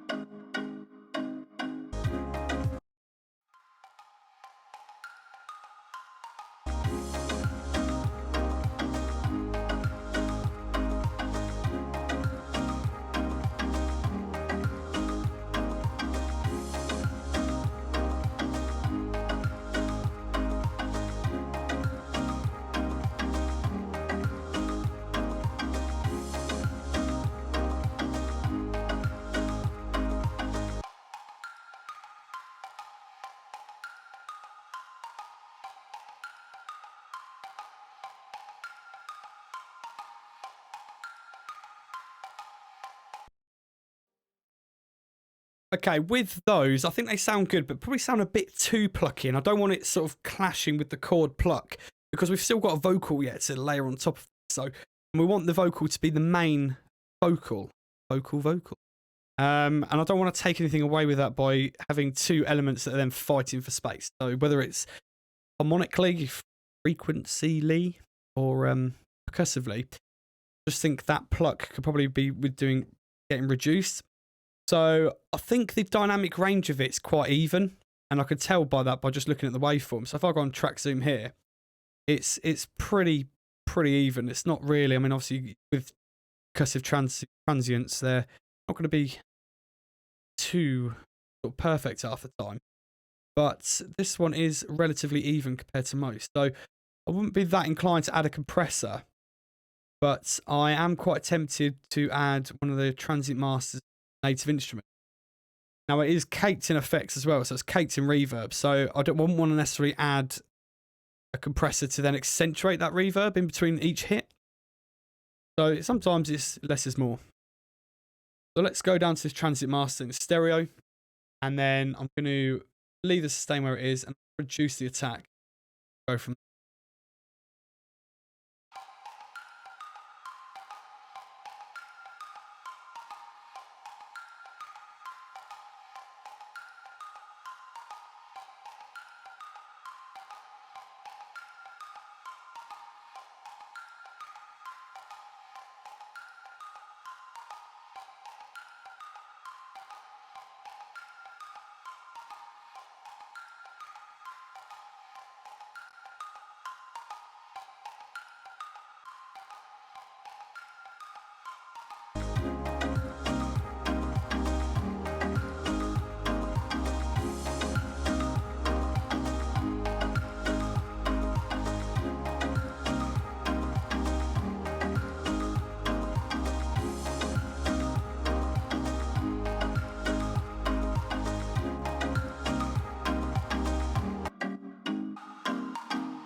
Okay, so turns out I was wrong. It's a compressor that actually works better than the transient master. The transient master, when I reduced the attack, it was actually bringing up the rest of it with it. So yeah, it kind of got a bit more lost. Whereas with the compressor, we were able to be a lot more controlled with controlling the initial transient, and then obviously sorting out the aftermath, i.e. the reverb coming after. So we're able to have a bit more control with the compressor. So lesson learned. Then we've got another. Oh, we've got a chord.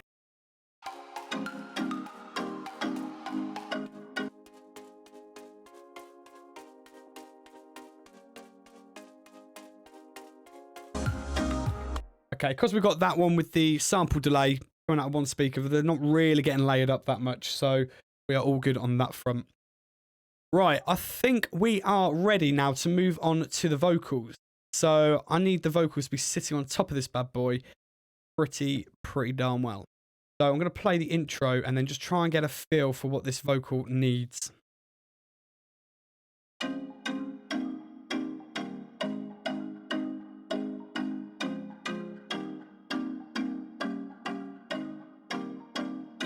Take some time out to relieve my senses, not fall down. Cause you say that I play and I lie now, but you're the one staying out nights out now.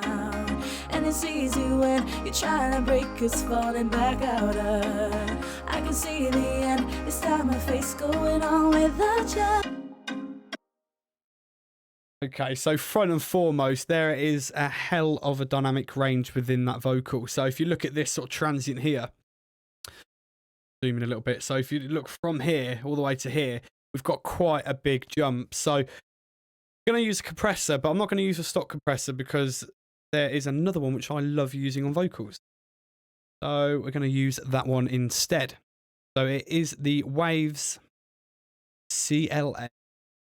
So we're going to use it in stereo because it's already been bounced out. It's already been committed to by the client. And then what we're going to use, there is a wicked preset to start with, and I'm obviously going to rein it in a little bit, called Rock My Vocal. Okay, so have a listen. I'm going to put the loop markers here just so we're not taking ages to get to the round point.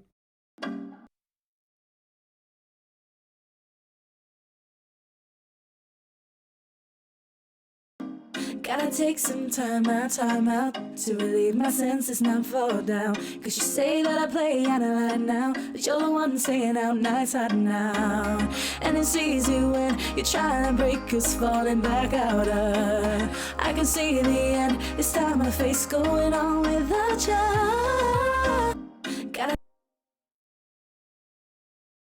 Now that is a compressor plugin. This one is by far my favourite. I do have some of the Universal Audio stuff, which I am going to try. But yeah, for this, it's pretty good. So we could try and have a bit of a quick shootout between the two, which might be better. Let's have a look here. I've got the 1176, the Legacy here. So let's have a little listen to see what this one.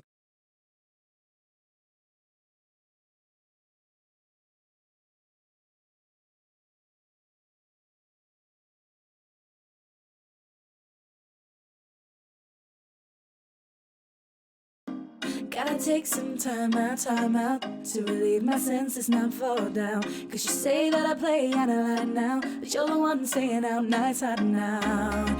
And it's easy when you're. So if you're wondering why I've brought up these two plugins, these are based on the Rory 1176 limiting amplifier. Now, Universal Audio then acquired sort of Rory back in, God knows when, 1980s or something. And then they released a whole new range of them, but it was Rory that first came out with them, and they were phenomenal on vocal. Well, they still are phenomenal on vocals, but obviously the Rory ones are getting a bit old now, so trying to find one decent nick you don't have to keep repairing for 5 minutes is going to be a challenge. But these were very well known for sticking on vocals. There are a ton of other good compressors that you can stick on vocals. One of the most expensive in the world that I've ever come across, I've actually had the luxury of using once, is the Fairchild 670. You will not be able to pick one up for less than 50,000. So that's probably pounds. Well, so it's probably more like $60,000. But this is a great starting point. These plugins, there's not much in it, to be honest. I actually prefer the Waves one, but apparently the Universal Audio one's meant to be better. But I personally prefer this one. So I'm just going to have a little shootout between the two, see what one I like, and I'm going to pick one. Gotta take some time out to relieve my senses, not fall down. Cause you say that I play out of line now, but you're the one saying out nights out now. And it's easy when you're trying to break us, falling back out of. I can see the end, it's time my face going on without you. Gotta take some time out to relieve my senses, not fall down. Cause you say that I play out of line now, but you're the one saying out nights out now. And it's easy when you're trying to break us, falling back out of. I can see the end, it's time my face going on without you. Gotta take some time out to relieve my senses, not fall down. Cause you say that I play out of line now, but you're the one saying out nights out now. And it's easy when you're trying to break us, falling back out of. Which one do you guys prefer? Let's get a conversation going in the chat. Do you prefer the Universal Audio one, or do you prefer the Waves one? I know which one I'm going to be using, but I thought it'd be interesting to ask you guys as well. Gotta take some time out to relieve my senses, not fall down. Cause you say that I play and I lie now, but you're the one staying out nights out and out. And it's easy when you're trying to break us, falling back out of. I can see the end, it's time to face going on without you. Gotta take some time out to. But the first thing I'm going to do before I start whacking on too much compression vocal is I'm going to put a de-esser on there because it is really quite piercing. So let's have... Gotta take some time out to relieve my senses, not fall down. Cause you say that I play and I lie now, but you're the one staying out nights out and out. And it's easy when you're trying to break us, falling back out of. I can see the end, it's time to face going on without you. Gotta take some time out to relieve my senses, not fall down. Cause you say that I play and I lie now, but you're the one staying out nights out and out. And it's easy when you're trying to break us, falling back out of. I can see the end, it's time to face going on without you. Gotta take some time out to relieve my senses, not fall down. Cause you say that I play and I lie now, but you're the one staying out nights out and out. And it's easy when you're trying to break us, falling back out of. I can see the end, it's time to face going on without you. Gotta take some time out to relieve my senses, not fall down. Cause you say that I play and I lie now, but you're the one staying out nights out and out. And it's easy when you're trying to break us, falling back out of. I can see the end, it's time to face going on without you.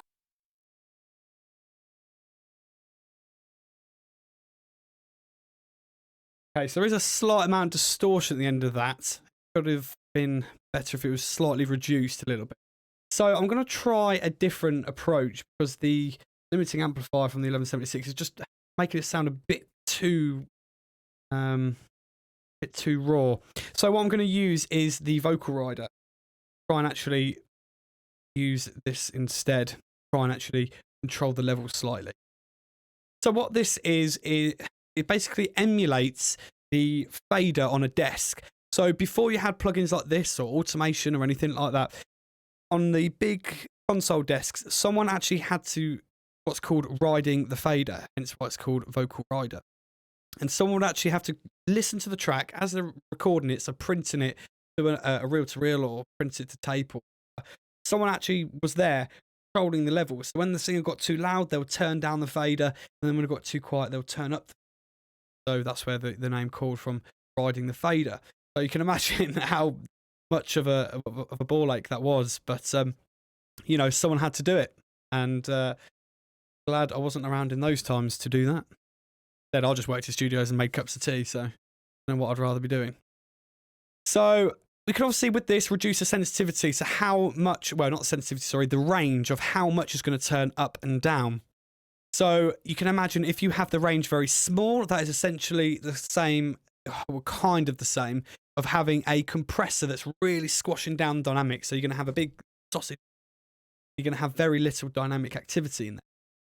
So what we're going to do, because we want it to sound a bit natural, we don't want to make it sound really sort of stone cold dead with the dynamics. We're actually going to try and play around with it a little bit, try and keep the dynamic range open as possible, and then try and find the sweet spot. Sounds like a plan. Here we go. Gotta take some time out to relieve my senses, not fall down. Cause you say that I play and I lie now, but you're the one staying out nights out and out. One thing that I said that I was going to go and do, and I didn't do, was put a de-esser on. Digress. So, quickly snap back. And what we're going to do is try and find some problem frequency. I'm going to leave the vocal rider in a minute because there's a few bits that we need to sort out.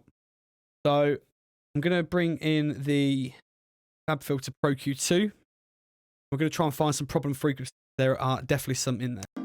Gotta take take some time out to relieve my senses, not fall down. Cause you say that I play and I lie now, but you're the one staying out nights out and out. And it's easy when you're trying to break us, falling back out of. I can see the end, this time my face going on without you. Gotta take some time out to relieve my senses, not fall down. Cause you say that I play and I lie now, but you're the one staying out nights out and out. And it's easy when you're trying to break us, falling back out of. I can see the end, this time my face going on without you. Gotta take some time out to relieve my senses, not fall down. Cause you say that I play and I lie now, but you're the one staying out nights out and out. And it's easy when you're trying to break us, falling back out of. I can see the end, this time my face going on without you. Gotta take some time out to relieve my senses, not fall down. Cause you say that I play and I lie now, but you're the one staying out nights out and out.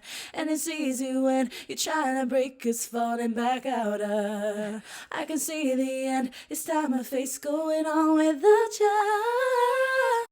Gotta take some time out to relieve my senses, not fall down. Cause you say that I play and I lie now, but you're the one staying out nights out and out. And it's easy when you're trying to break us, falling back out of. I can see the end, this time my face going on without you. Gotta take some time out to relieve my senses, not fall down. Cause you say that I play and I lie now, but you're the one staying out nights out and out. And it's easy when you're trying to break us, falling back out of. I can see the end, this time my face going on without you. Gotta take some time out to relieve my senses, not fall down. Cause you say that I play and I lie now, but you're the one staying out nights out and out. And it's easy when you're trying to break us, falling back out of. I can see the end, this time my face going on without you. Gotta take some time out to relieve my senses, not fall down. Cause you say that I play and I lie now, but you're the one staying out nights out and out. And it's easy when you're trying to break us, falling back out of. I can see the end, this time my face go.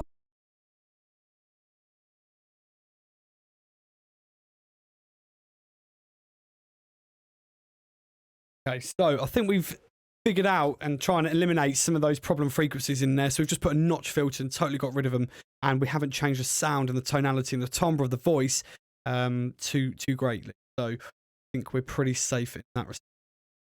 Now what I'm going to do is I'm going to compress the vocals gently, and then I'm going to use a couple of like stereo imaging tips, and I'm going to add a little bit of reverb just to support that on an auxiliary channel. I'll quickly just add the compressor and find a sweet spot, not the compressor, sorry, forget that, the vocal rider. And then what we're going to do is then, like I mentioned, and get some effects on there. Gotta take some time out to relieve my senses, not fall down. Cause you say that I play and I lie now, but you're the one staying out nights out and out. And it's easy when you're trying to break us, falling back out of. I can see the end, this time my face going on without you. Gotta take some time out to relieve my senses, not fall down. Cause you say that I play and I lie now, but you're the one staying out nights out and out. Okay, no, we're going to scrap that as well, and I'm going to use a compressor. Vocal rider's not doing what I want it to do. So I'm going to whip out the CLA 76 again, and I'm just going to go on a bit of a less harsh setting and just put it on the vocal and see how that sounds. Gotta take some time out to relieve my senses, not fall down. Cause you say that I play and I lie now, but you're the one staying out nights out and out. And it's easy when you're trying to break us, falling back out of. I can see the end, this time my face going on without you. Gotta Is a tough vocal to mix, this one. Gotta take some time out to relieve my senses, not fall down. Cause you say that I play and I lie now, but you're the one saying out nights hot now. And it's easy when you're trying to break us, falling back out. I can see the end, this time my face going on. Well, I think that compressor's just a bit too hot for that vocal. The vocal's got a huge dynamic range in it, so we need to try and battle this a little bit differently. So what I'm going to use instead, let's see how the FabFilter compressor battles. Plugins on your arm. Gotta take some time out to relieve my senses, not fall down. Cause you say that I play and I lie now, but you're the one saying out nights hot now. And it's easy when you're trying to break us, falling back out. I can see the end, this time my face going on without you. Gotta take some time out to relieve my senses, not fall down. Cause you say that I play and I lie now, but you're the one saying out nights hot now. And it's easy when you're trying to break us, falling back out. I can see the end, this time my face going on without you.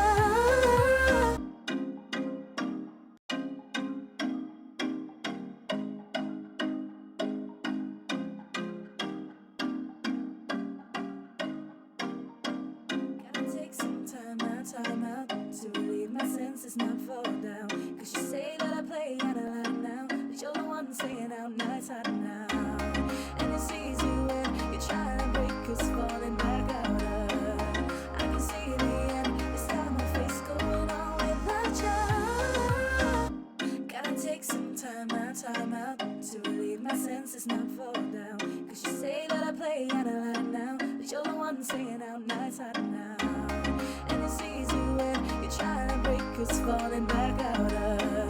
I can see the end, this time my face going on without you. Gotta take.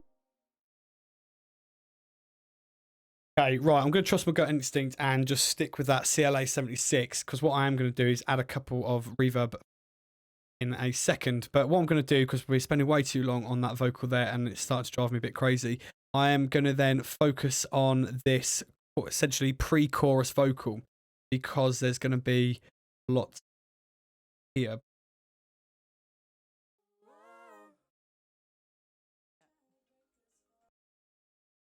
Also, I do believe that some of these vocals within this track are actually going to help support the verse vocals as well. So that's why I'm going to start working on these, try and marry the two together.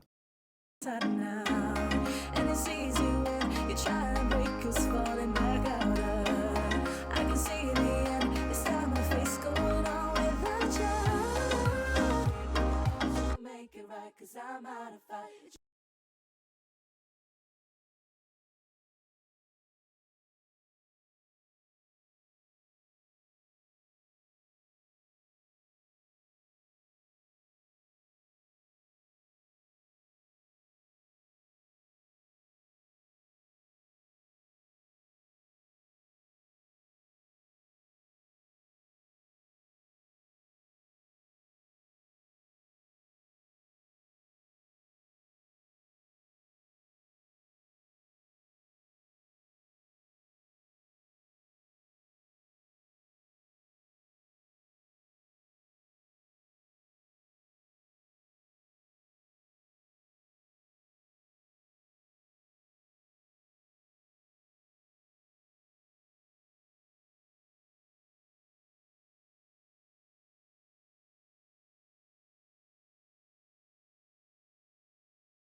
Well, I thought we were a goner there for a minute, but yeah, lesson learned. Command S, save, save, save, save, save.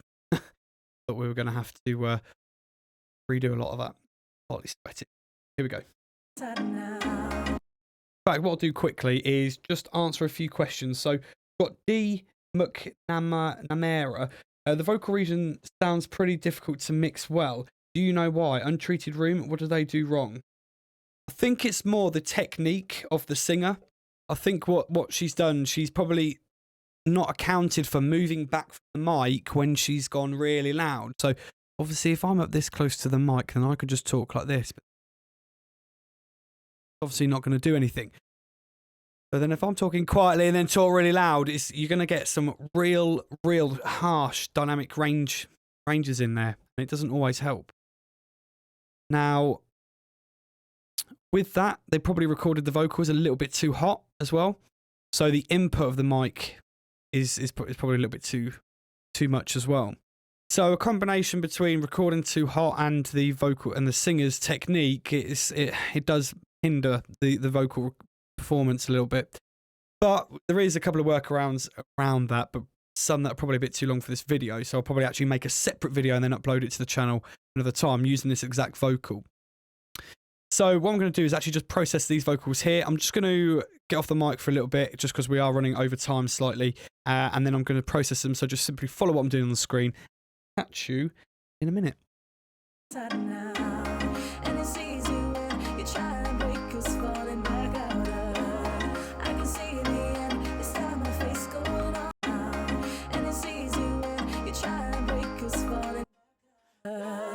I can see the end, it's time my face going on without you.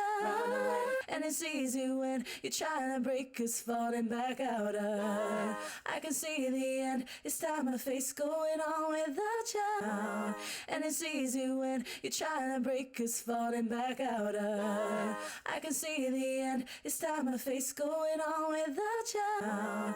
And it's easy when you're trying to break us falling back out of.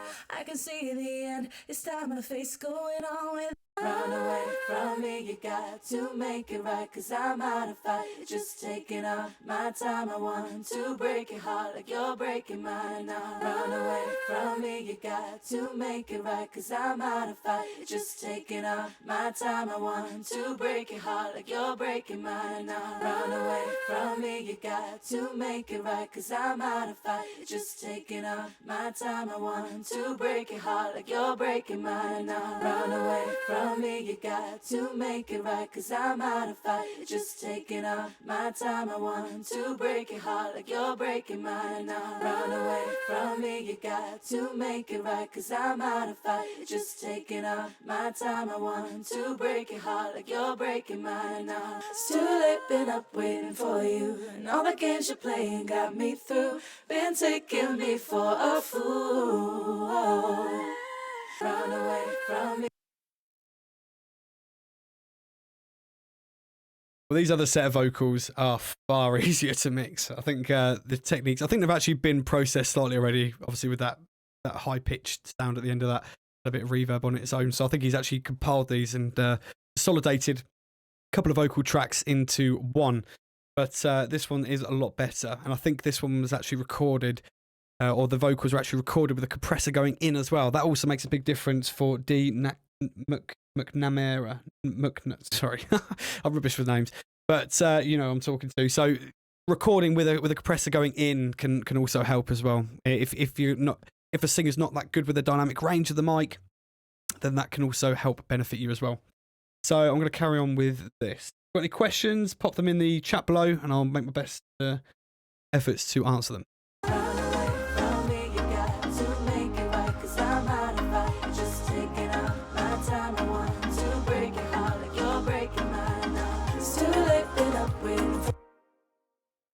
Okay, right. The one easy thing that I'm going to do there is just cut here and have those two as two separate vocals, because they are quite drastically different in dynamic range.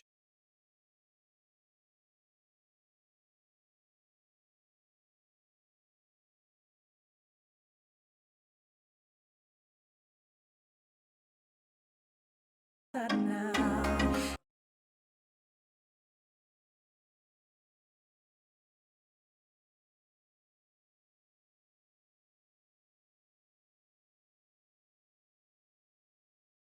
Run away from me, you got to make it right, 'cause I'm out of fight. Just taking out my time, I want to break your heart like you're breaking mine now. And it's easy. Love. Run away from me, you got to make it.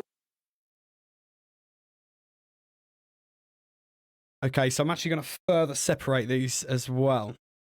So I'm going to, call that ad-lib.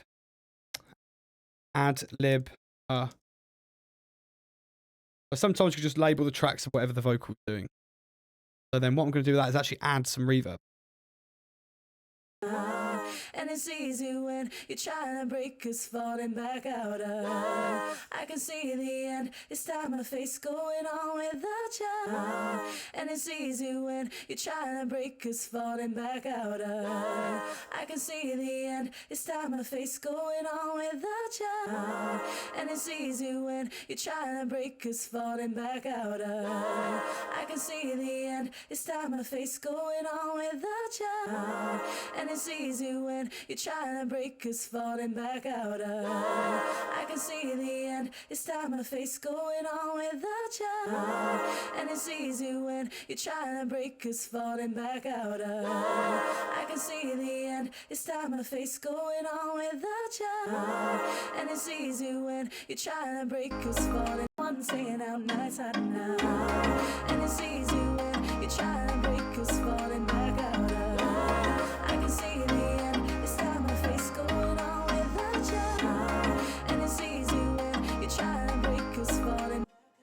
Love.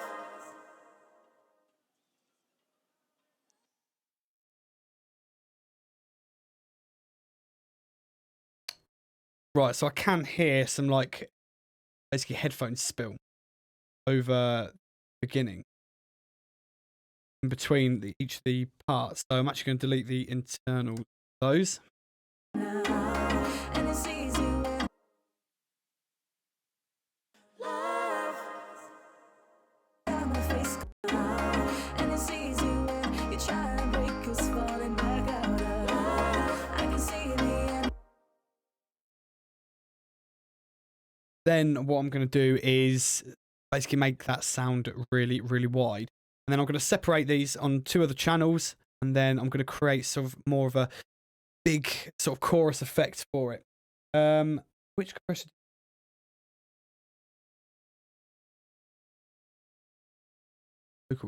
Well, at the moment, sorry, that's D-Skullist. Do-list. I'm using the Waves CLA 76. Have a. So I'm gonna show you a little trick now how to get like sort of thicker vocals, or more like a chorus vocal. So I'm gonna duplicate this track twice. And then I'm gonna copy these regions down. Then I'm gonna call this uh-oh left. I'm gonna call this one uh-oh right. I'm going to pan that one all the way left, then pan that one all the way right. And then I'm going to bump a few of these down. Then I'm going to put a pitch plugin, pitch shifter plugin. And then I'm going to put that all the way to 100%. I'm going to put it to 0 semitones. And then I'm going to put cent up to about 8 on that one. I'm going to put latency compensation on. And then on the right one, we're going to do exactly the same, but opposite. So I'll show you in a sec.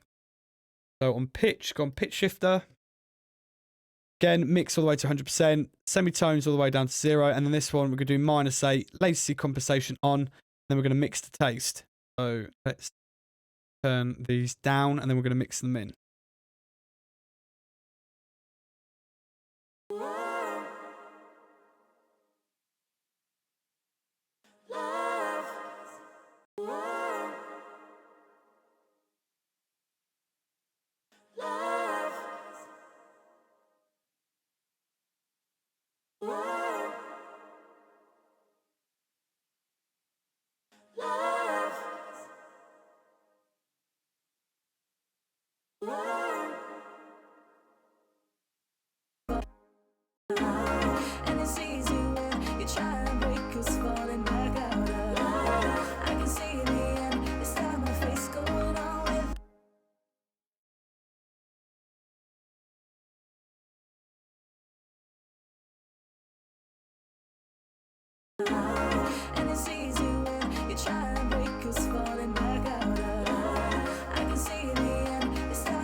Okay, so just shooting off those vocals to the left and the right, I think actually make room and put a little less pressure on that single one, the original.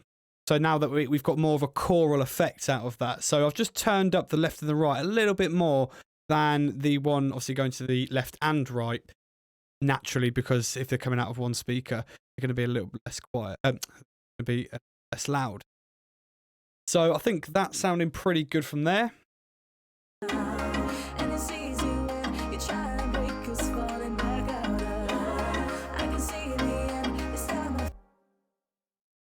So I'm just going to have a little listen through to the track now. I'm just going to play it from the beginning to try and get a bit more of a scope, because I've spent a long time now just honing in and fixing little mistakes. You can often get caught up and just get caught up in sort of finite detail and actually forgetting that you're actually basically trying to work with a bit of music. So I'd like to just take a bit of time and actually just listen to the track back and then figure out what it is I do. Just try and reset my mind a little bit.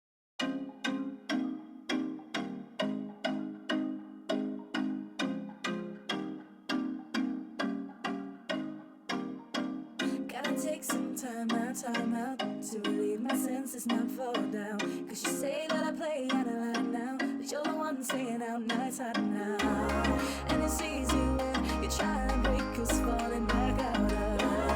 I can see the end, this time my face going on without you. Run away from me, you got to make it right, cause I'm out of fight. Just taking out my time, I want to break your heart like you're breaking mine now. It's too late, been up waiting for you. All the games you play got me through. Been taking me for a fool. Still living up waiting for you. All the games you play got me through. Got me through, got me through. All the games you play got me through.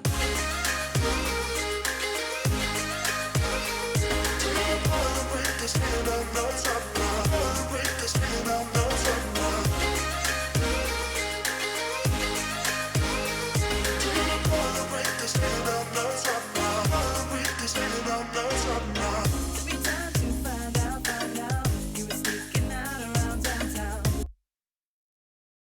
Hey. Right, so those vocals obviously need to sit in a lot better than they are at the minute. Now, these ones are a bloody bum. Okay, so let's... Gotta take some time out to relieve my senses, not fall down. What I'm going to do is send them off a reverb. Here, this Vox Reverend Vox. Then I want this, I always have my auxiliaries actually in the arrangement windows, just so I can quickly see, and if I want to change any parameters, go in the mixer window. Reverb on that.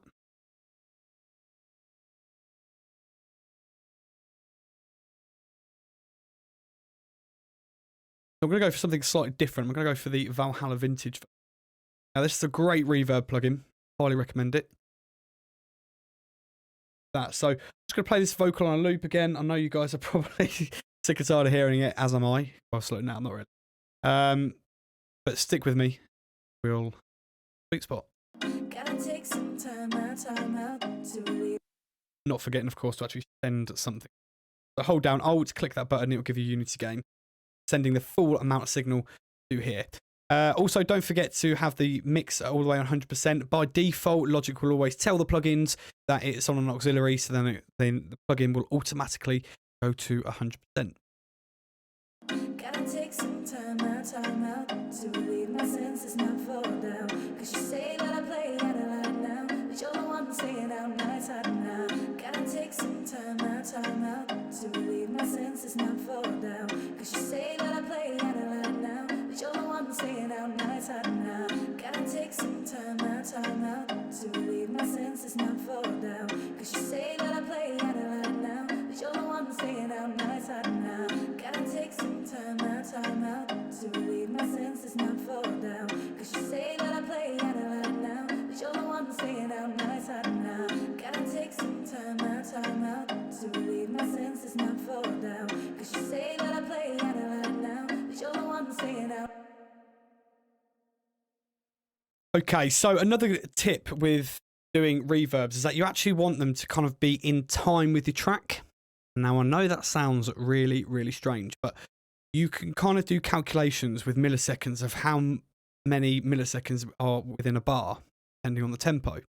So we can do that. So if you basically, there's loads of websites out there that you can calculate. So basically tell it your BPM, and then it will give you every breakdown of what milliseconds there are in relation to the tempo. So i.e., I don't know, 100 BPM will equal 0.585 milliseconds to then how long the reverb would last, or how quick you want the reverb to come in, relating to the pre-delay. So you can get stuff like moving and generating all in the same sort of way. It doesn't take too long, but it probably takes a little bit too long for this tutorial, this Mixdown session. But a lot of the stuff that I don't cover in this live stream, I will be covering in future videos, and I'll make it apparent that it's relatable to this live stream. So, yeah, there's a little tip for you. Gotta take some time out to relieve my senses, not fall down. Cause you say that I play out of line now, but you're the one saying out nice out now.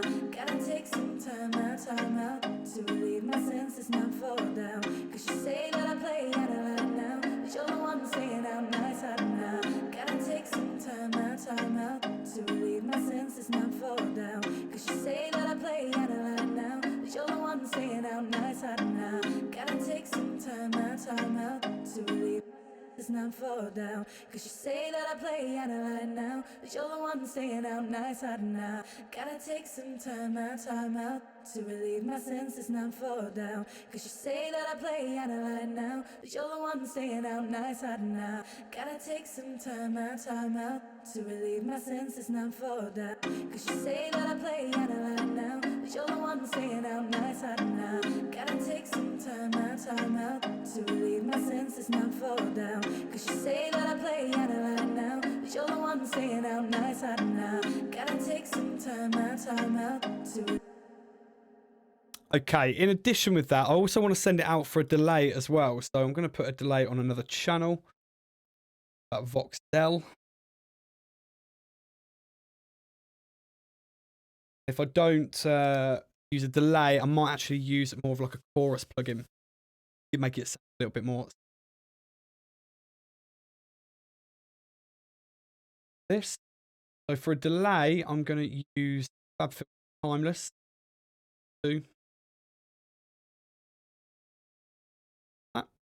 So hold down Alt, click that, get unity gain.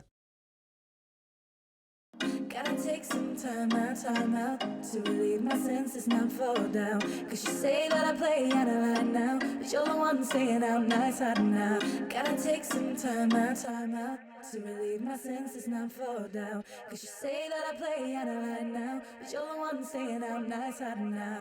Gotta take some time out to relieve my senses, not fall down. Cause you say that I play out of line now, but you're the one saying out nice out now. Gotta take some time out to relieve my senses, not fall down. Cause you say that I play out of line now, but you're the one saying out nice out now. Gotta take some time out to relieve my senses, not fall down. Cause you say that I play out of line now, but you're the one saying out nice out now. Gotta take some time out to relieve my senses, not fall down. Cause you say that I play out of line now, but you're the one saying out nice out now. Gotta take some time out to relieve my senses, not fall down. Cause you say that I play out of line now, but you're the one saying out nice out now. Gotta take some time out to relieve my senses, not fall down. Cause you say that I play out of line now, but you're the one saying out nice out now. Gotta take some time out to relieve my senses, not fall down. Cause you say that I play out of line now. Okay, so I think the delay and the reverb are making it sound a lot more sort of present within the track. It's making it sound a bit more of a special moment when that vocal comes in. There are a couple of other effects that we can do, but it's more relatable to the production side of things. So having reverse reverb vocal come in, which I've done a tutorial on our channel. So I think we can actually safely move on to the next part of that. So I just want to hear what it sounds like with the bits coming.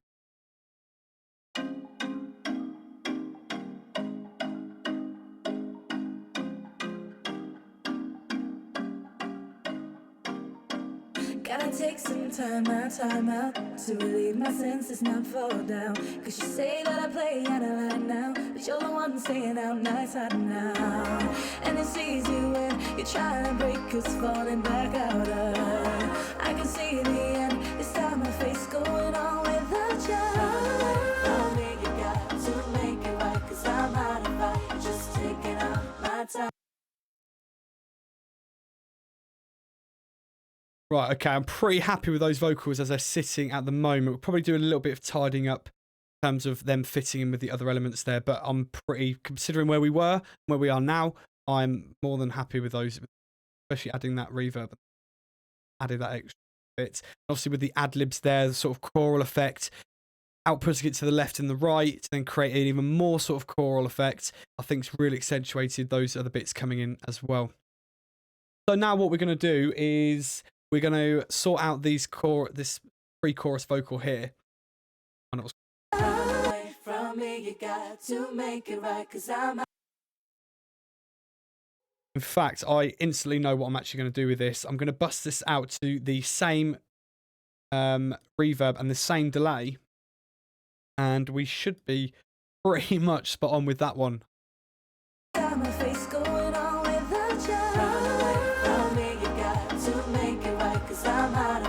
Just taking out my time. I want to break it hard like you're breaking mine. Run away from me, you got to make it right, 'cause I'm out of fight. Just taking out.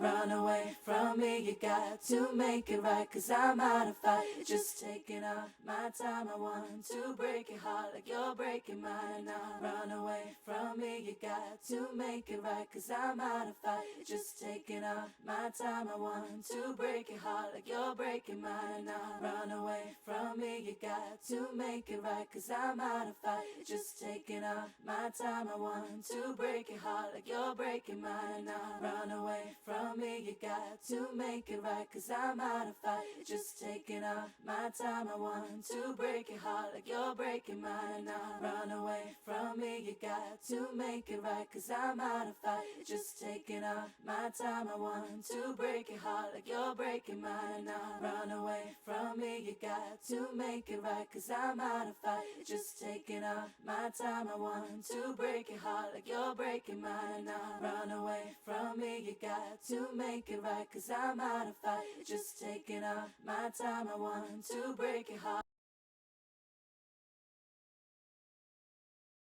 Okay, we're actually having no sort of visual. Run away from me, you got to make it right, 'cause I'm out of fight. Just taking out my time. I want to break it hard like you're breaking mine now. Run away from me, you got to make it right, 'cause I'm out of fight. Just take. Okay, what I am going to use is a one inside Logic will be efficient. And I'm just going to make sure that the high end overstep the mark point. Run away from me, you got to make it right, 'cause I'm out of fight. Just taking out my time. I want to break it hard like you're breaking mine now. Run away from me, you got to make it right, 'cause I'm out of fight. Just taking out my time. I want to break it hard like you're breaking mine now. Run away from me, you got to make it right, 'cause I'm out of fight. Just taking out my time. Okay, so that's very gently, nicely just attenuating the upper frequencies and making sure that the S sounds aren't overhitting too much. And when they reach that point of getting a bit too much, they're being brought back in by the multipressor, so then they're not going to be going over. So we are controlled in that sense. Then what we want to do is probably try and sort out a compressor. So I'm going to try and use the stock compressor, see how we get on. And if not, then I'm going to try and use another bad boy. I'm trying to use as many stock plugins as I can, because I know a lot of you, well, some of you might not necessarily have these ones, and I know that everyone's got Logic. I'll be able to do plugins. But these Mixdown techniques and tips aren't specific to Logic. You can use them on any tool indeed. Run away from me, you got to make it right, 'cause I'm out of fight, just taking up my time. I want to break your heart like you're breaking mine now. Run away from me, you got to make it right, 'cause I'm out of fight, just taking up my time. I want to break your heart like you're breaking mine now. Run away from me, you got to make it right, 'cause I'm out of fight, just taking up my time. I want to break your heart like you're breaking mine now. Run away from me, you got to make it right, 'cause I'm out of fight, just taking up my time. I want to break your heart like you're breaking mine now. Run away from me, you got to make it right, 'cause I'm out of fight, just taking up my time. I want to break your heart like you're breaking mine now. Run away from me, you got to make it right, 'cause I'm out of fight, just taking up my time. I want to break your heart like you're breaking mine now. Run away from me, you got to make it right, 'cause I'm out of fight, just taking up my time. I want to break your heart like you're breaking mine now. Run away from me, you got to make it right, 'cause I'm out of fight, just taking up my time. I want to break your heart like you're breaking mine now. Run away from me, you got to make it right, 'cause I'm out of fight, just taking up my time. I want to break your heart like you're breaking mine now. Run away from me, you got to make it right, 'cause I'm out of fight, just taking up my time. I want to break your heart like you're breaking mine now. Run away from me, you got to make it right, 'cause I'm out of fight, just taking up my time. I want to break your heart like you're breaking mine now. Run away from me, you got to make it right, 'cause I'm out of fight, just taking up my time. I want to break your heart like you're breaking mine now. Run away from me, you got to make it right, 'cause I'm out of fight, just taking up my time. I want to got my face going on without you. Run away from me, you got to make it right, 'cause I'm out of fight, just taking up my time. I want to break your heart like you're breaking mine now. Run away from me, you got to make it right, 'cause I'm out of fight, just taking up my time. I want to break your heart like you're breaking mine now. Run away from me, you got to make it right, 'cause I'm out of fight, just taking up my time. I want to break your heart like you're. Right, I'm just going to try something totally outrageous here, and I'm going to use Joseph Puig plugin with waves. I'm going to try and find out how to get those just sticking out a little bit more, or at least getting more sort of chorally.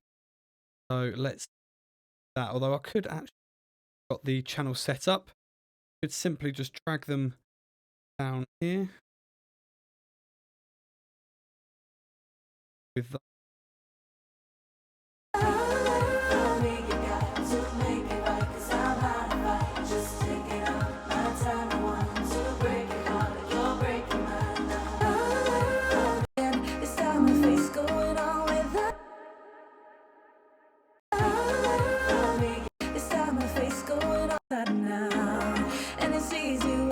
trying to break us, falling back out of. I can see the end. This time my face going on without you.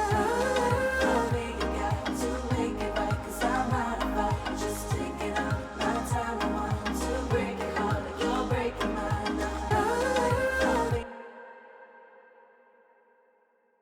So the ending bit of this vocal here, I'm going to have to automate. So then I'm going to use a gain utility plugin, stereo, and then I'm going to automate this to try and sort of turn down as it comes to this end bit here.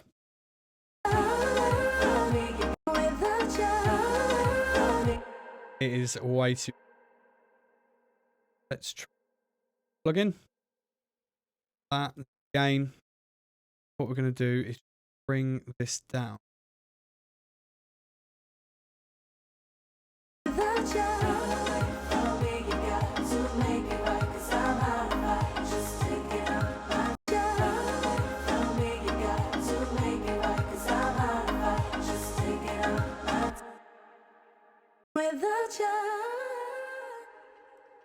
Without you.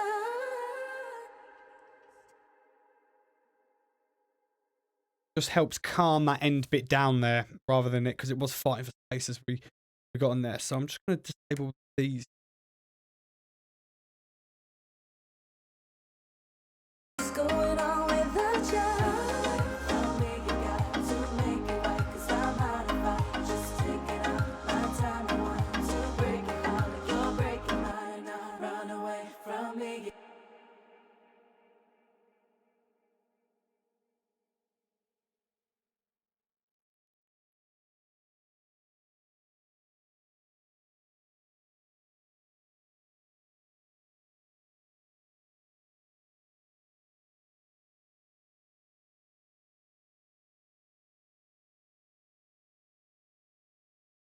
Run away from me, you got to make it right, 'cause I'm out of fight. Just taking up my time. I want to break your heart like you're breaking mine. Now run away from me, you got to make it right, 'cause I'm out of fight. Just taking up my time. I want to break your heart like you're breaking mine. Now run away from me, you got to make it right, 'cause I'm out of fight. Just taking up my time. I want to break your heart like you're breaking mine. Now run away from me, you got to make it right, 'cause I'm out of fight. Just taking up my time. I want to break your heart like you're breaking mine. Now run away from me, you got to make it right, 'cause I'm out of fight. Just taking up my time. I want to break your heart like you're breaking mine. Now run away from me, you got to make it right, 'cause I'm out of fight. Just taking up my time. I want to break your heart like you're breaking mine. Now run away from me, you got to make it right, 'cause I'm out of fight. Just taking up my time. I want to break your heart like you're breaking. But you're the one staying out nights out now.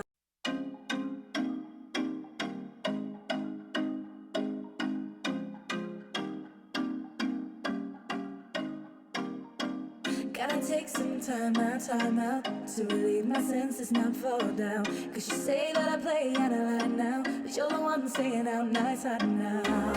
And it sees you when you're trying to break us, falling back out of. I can see the end, this time my face going on without you. From me, you got to make it right, 'cause I'm out of fight. Just taking up my time. I want to break your heart like you're breaking mine now. Still lifting up, waiting for you. All the games you play got me through. Been taking me for a fool. Still lifting up, waiting for you. All the games you play got me through. Without you, run away from me. You got to make it right, 'cause I'm out of fight. Just taking up my time. I want to break your heart like you're breaking mine now. Still lifting up, waiting for you. All the games you play got me through. Been taking me for a fool.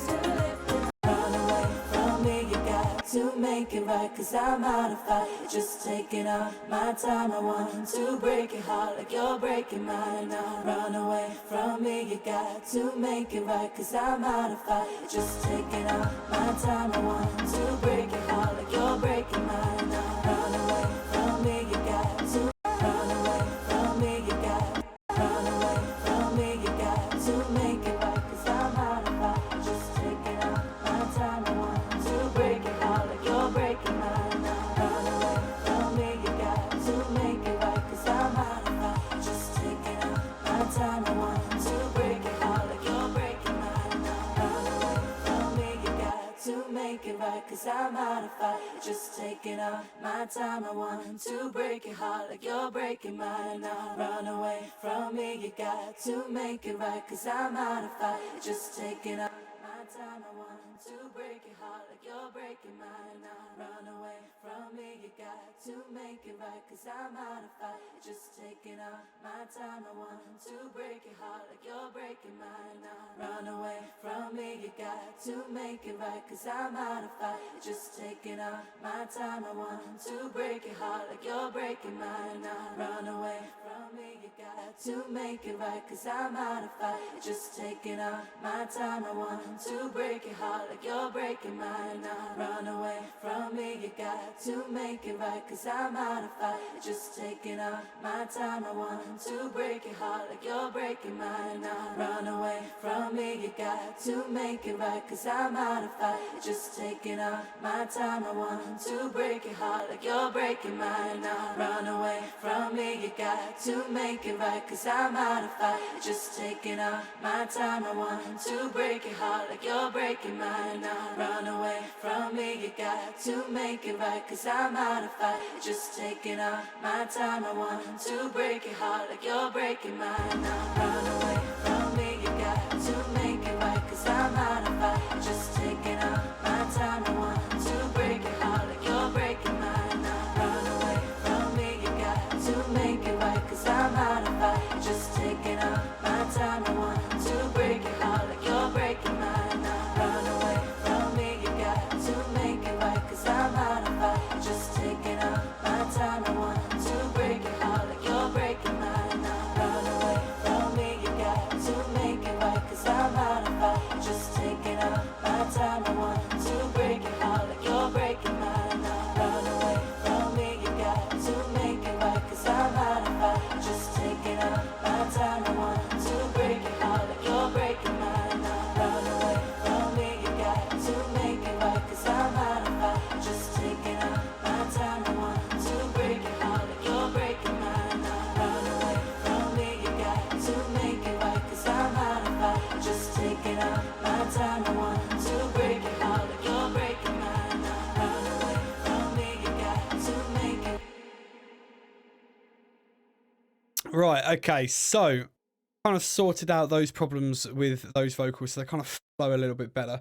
We'll listen to it through from the beginning, then we're going to move on a little bit and try and distinguish between the intro and the drop.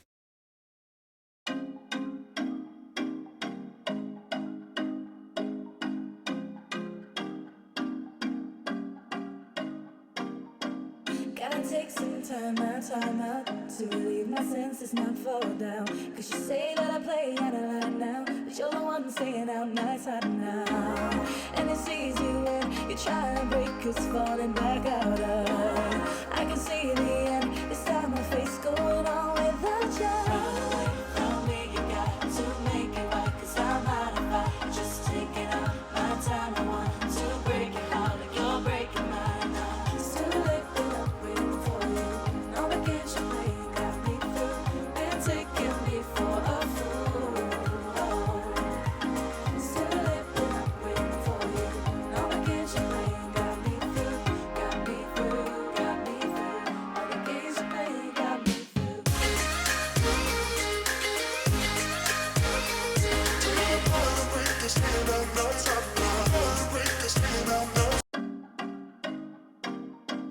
Gotta take some time out to relieve my senses, not fall down. Cause you say that I play out of line now, but you're the one saying out nice out now. And it sees you when you're trying to break us, falling back out of. I can see the end, this time my face going on without you. Run away from me, you got to make it right, cause I'm out of fight, just taking up my time. I want to break your heart like you're breaking mine. Now it's too late, been up waiting for you.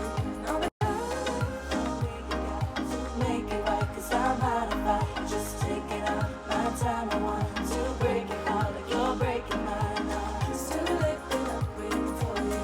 No vacation, you got me through. Been taking me for a fool. It's too late, been up waiting for you. No vacation, you got me through. Got me through, got me through. No vacation, you got me through.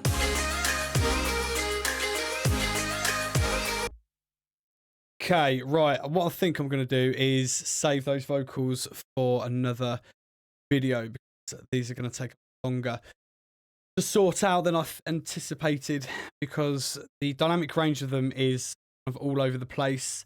You've got files that are this quiet and then you've got files that are this quiet, and I don't want to sort of bore any more of you trying to sort out these vocals because it sort of will take a bit of time, and I'm kind of like feeling the pressure of how long this stream's been going on for. But I will do a separate video on that. So what I might do then is just sort of mute these vocals here. And then we'll just sort of concentrate on getting the rest of the tracks sort of mixed, and then we'll sort of wrap it up there, I think. We've been going for... So we've got a little drop here.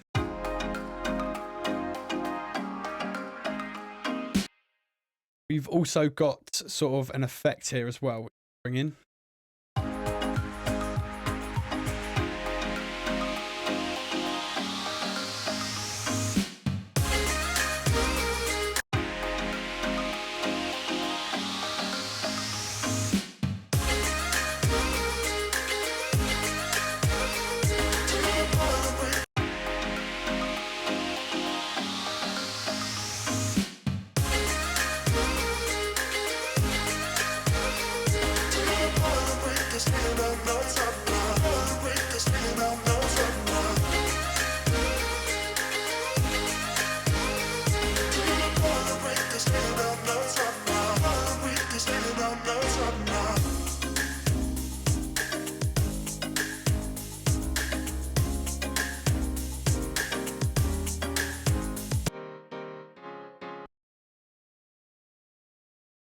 So in this bit, then obviously we've got a piano coming in here as well. So I'm going to just put that in now. I'm going to use a bit of EQ. I don't think it needs much compression. I think the sample itself is quite compressed. So let's...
Just all down to luck, whatever mix is easiest. So yeah, that was relatively easy. So just a little bit of EQ, just give it a bit of presence, and then we've just taken out a bit at the bottom end. Then we've just sunk a little bit of the sort of low mids, just to make room for any other MIDI stuff coming in, especially like the vocals, which going on to, because obviously that will need a little bit more work.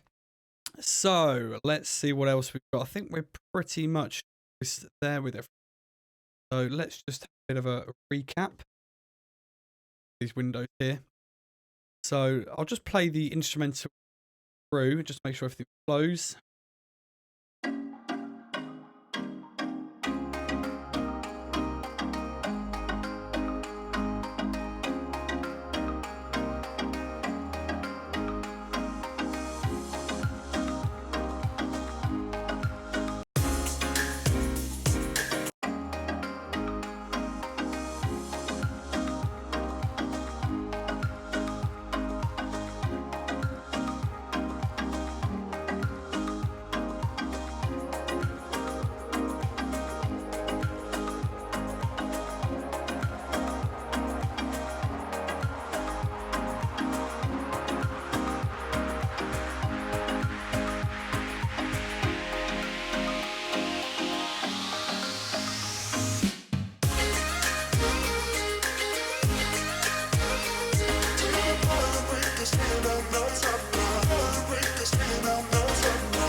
Okay, so I think the rest of the elements there have mixed in really well. I think you've got nice sort of solid punchy drums there that sound pretty big. The bass in there fits in nicely, and then all the other bits as well. So just through playing that back, I did kind of make a bit of a change to this water pluck, and I just panned it to the right a little bit just to give that bit of a interesting feel in the stereo field. So when it comes in this bit here, then we know it will basically just sound a bit more interesting just going in the middle.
Right, okay, cool. So I'm pretty happy with that mix, the way that everything sort of fits in together, all the different instruments and musical bits like that, and also the drums sound nice and punchy. There's plenty of low end in there as well, at least on my monitors anyway. But I have referenced them on the other ones that we've got, and I'm pretty pleased all round. So what I'm going to do is just do like a quick recap over what we've done, and then I think we are ready to wrap it up. If Ollie, okay, so LA90, have you been over sausage fattening? No, I haven't, but I'm sure I probably will at some point. So, so yeah, just to recap over what we've done. So with the kick, we've made sure we've started with that. So that's the way we've ordered it. So we've got drums at the top, then onto the bass, then to the other intrinsic parts of the track that are quite important in terms of driving. And then we've got followed by the other bits that go all the way through the track that might need a bit more sort of processing and a bit more time spent on them. And then obviously we've got the vocals, and then the bottom bits, we've got leads and stuff. And then, yeah, so you kind of want to work that way. I always start with drums and bass. And then with the kick drum, obviously we've monoed the low end and we've sort of low cut it to just tighten up the bass a little bit. Then we've sort of split that into intro and then main. Then these top loops, we've then also done the transient master as well. We've tried to increase the transients in, this is for the main drop bit anyway, try and give it a bit more of a hit. And we separated that into the intro, so we don't, because obviously we didn't want that tops loop to be too punchy. We wanted it to be a bit more mellow and a bit more relaxed. Then for the main bass, we added a channel EQ just to take out a bit of the low end rumble, and did a notch at 100 to just make a little bit more room for the kick punching there as well. But in the stem file, it was already sidechained anyway, so we didn't have too much. Then for the intro bass, we decided to add a little bit of low end and then a bit of compression, and then the LFO tool just to, because it was a 4-to-the-4 kick, 4-to-the-floor kick, a bit of a it didn't really matter sort of the timing, so we made life a little bit easier, so put an LFO in there. Then we've got the music box there, so we've just added a bit of pressure to that to bring out some of the sparkle and bring out a bit, just basically make it a bit more upfront. We've got intro pads here where we have added a little bit of presence with the EQ. And then for the space designer, we've just basically given it a bit of space, a bit more wider, give it a bit of depth as well, just make it interesting and sunken back in the mix. Because like I said, you didn't want it to be sort of apparent or too present within the mix. It's just a bed of sound that sits. Then the stab, we've kind of, I mean, as we went over, we kind of left it. It was pretty good. That's part of the art of mixing, or equally to know when to leave stuff alone. All we did was pretty much put a boost for the presence and a boost to make it a little bit more warmer at 200, and we were good to go there. Then below that, we had the xylophone going all the way through, made that a little bit wider to make room for the, well, this is for the chorus xylophone, sorry. So we made that a bit wider to make a bit more space down the middle for the stab. So that worked for us there. For this introductory xylophone and the one that runs all the way there, obviously we need to cut it there, the next chorus. We basically just notched out a few of the damaging frequencies and also put a compressor on there as well. Then for the water pluck, we just added a bit of a compressor like we normally do. I did try it with the transient master, but that didn't quite give us the results that we wanted. So then we decided to just use the compressor because we were able to control how much of that plucky sound that we wanted and also be able to have full control of the aftermath of that, i.e. the reverb that swallowed it after the initial hit. Then this chord pluck, we've just put a sample delay on that to make it a little bit wider. And then we did a match EQ against the stab so we can make room for everything. With that match EQ, you can sort of use it on anything really. Anything that you're having struggle, especially with the mid frequency, you can match it with something else that's quite MIDI, and you can try and fit it like a jigsaw and make sure. The vocals were an absolute bloody nightmare, so I'm gonna have to spend a little bit more time doing those. But as I say, these streams can only go on for so long before people start getting too bored. Been a bit of a break as well for my ears, so I will be working on these, but I will be making a video on those of how to fit them in a little bit better. I just need to have a bit of a play around and sort out the dynamics a bit better. Stuff that's a bit boring to watch. Then below that, we've got the lead. We put a little bit of a compressor on there, like I mentioned, to try and accentuate that reverb tail at the end so it carries on to the next phrase. We've also got an overdrive to make it hit and make it cut through the mix a little bit better. Did a pretty good job of that already anyway. Accentuated that sharply. Then below that, we've got the vocal. So the lead and the vocal having a bit of a call and response effect. So we wanted them to sound kind of similar in terms of the tonality. They are obviously very different. Lead synth and the other one vocal. But we didn't want them to sound too different because we wanted to flow onto each other. We don't want to sound too far apart. Which sometimes it can work, but typically you want to try and keep maybe some of the same settings. Because the vocal did almost act like a bit of a lead. So again, try that.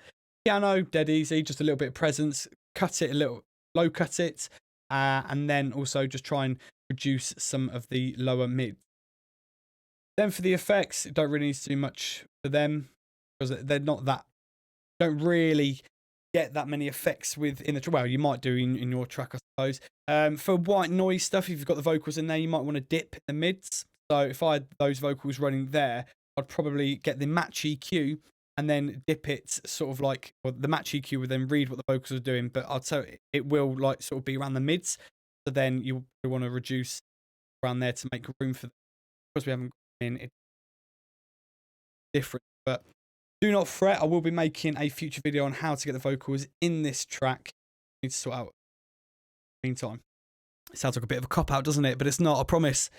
And yeah, so that's pretty much it. Have you guys got any questions? Because I'm going to be wrapping up the live stream. I just want to thank everybody for joining us, and for those of you that have stuck around, thank you very much for watching. I hope that you guys have learnt a certain amount anyway. As I say, there is another vocal. Likewise, please don't forget to subscribe to our channel, and please don't forget to give this a thumbs up if you've learned something, and if you haven't, don't. I suppose. And then yeah, if you've got any questions, this is going to go up on the YouTube channel, so you can go back and watch it. So if anything that I've done you want to recap, by all means, crack on. do that. I might even actually download the folder and split it up. I'll go through it, split it all up in separate videos that way. So yeah, if you've got any questions, put them in the chat box. I'm going to finish this stream now. I've been Rory from Hyper Production. Oh, another quick question, another quick query for you as well. Don't forget to join our website. I'm going to give you an update now. We were meant to go live this month, but we've had a bit of a setback with what we wanted to do and what my expectations of the website were. So we've been putting it back for a couple of months now, till about November. Now, we are going to be running a few competitions to win some stuff when the website goes live. So please go and join our mailing list at www.hyperproduction.com. Find out all the latest, and also we'll keep you up to date with loads of videos as well. If you basically don't want to find out about the videos via the email thing, just let us know and we'll put you onto the mailing list. Not a problem. So I've been Rory from Hyper Production, and you have been bloody awesome. Thank you very much for watching. Cheers then. Bye.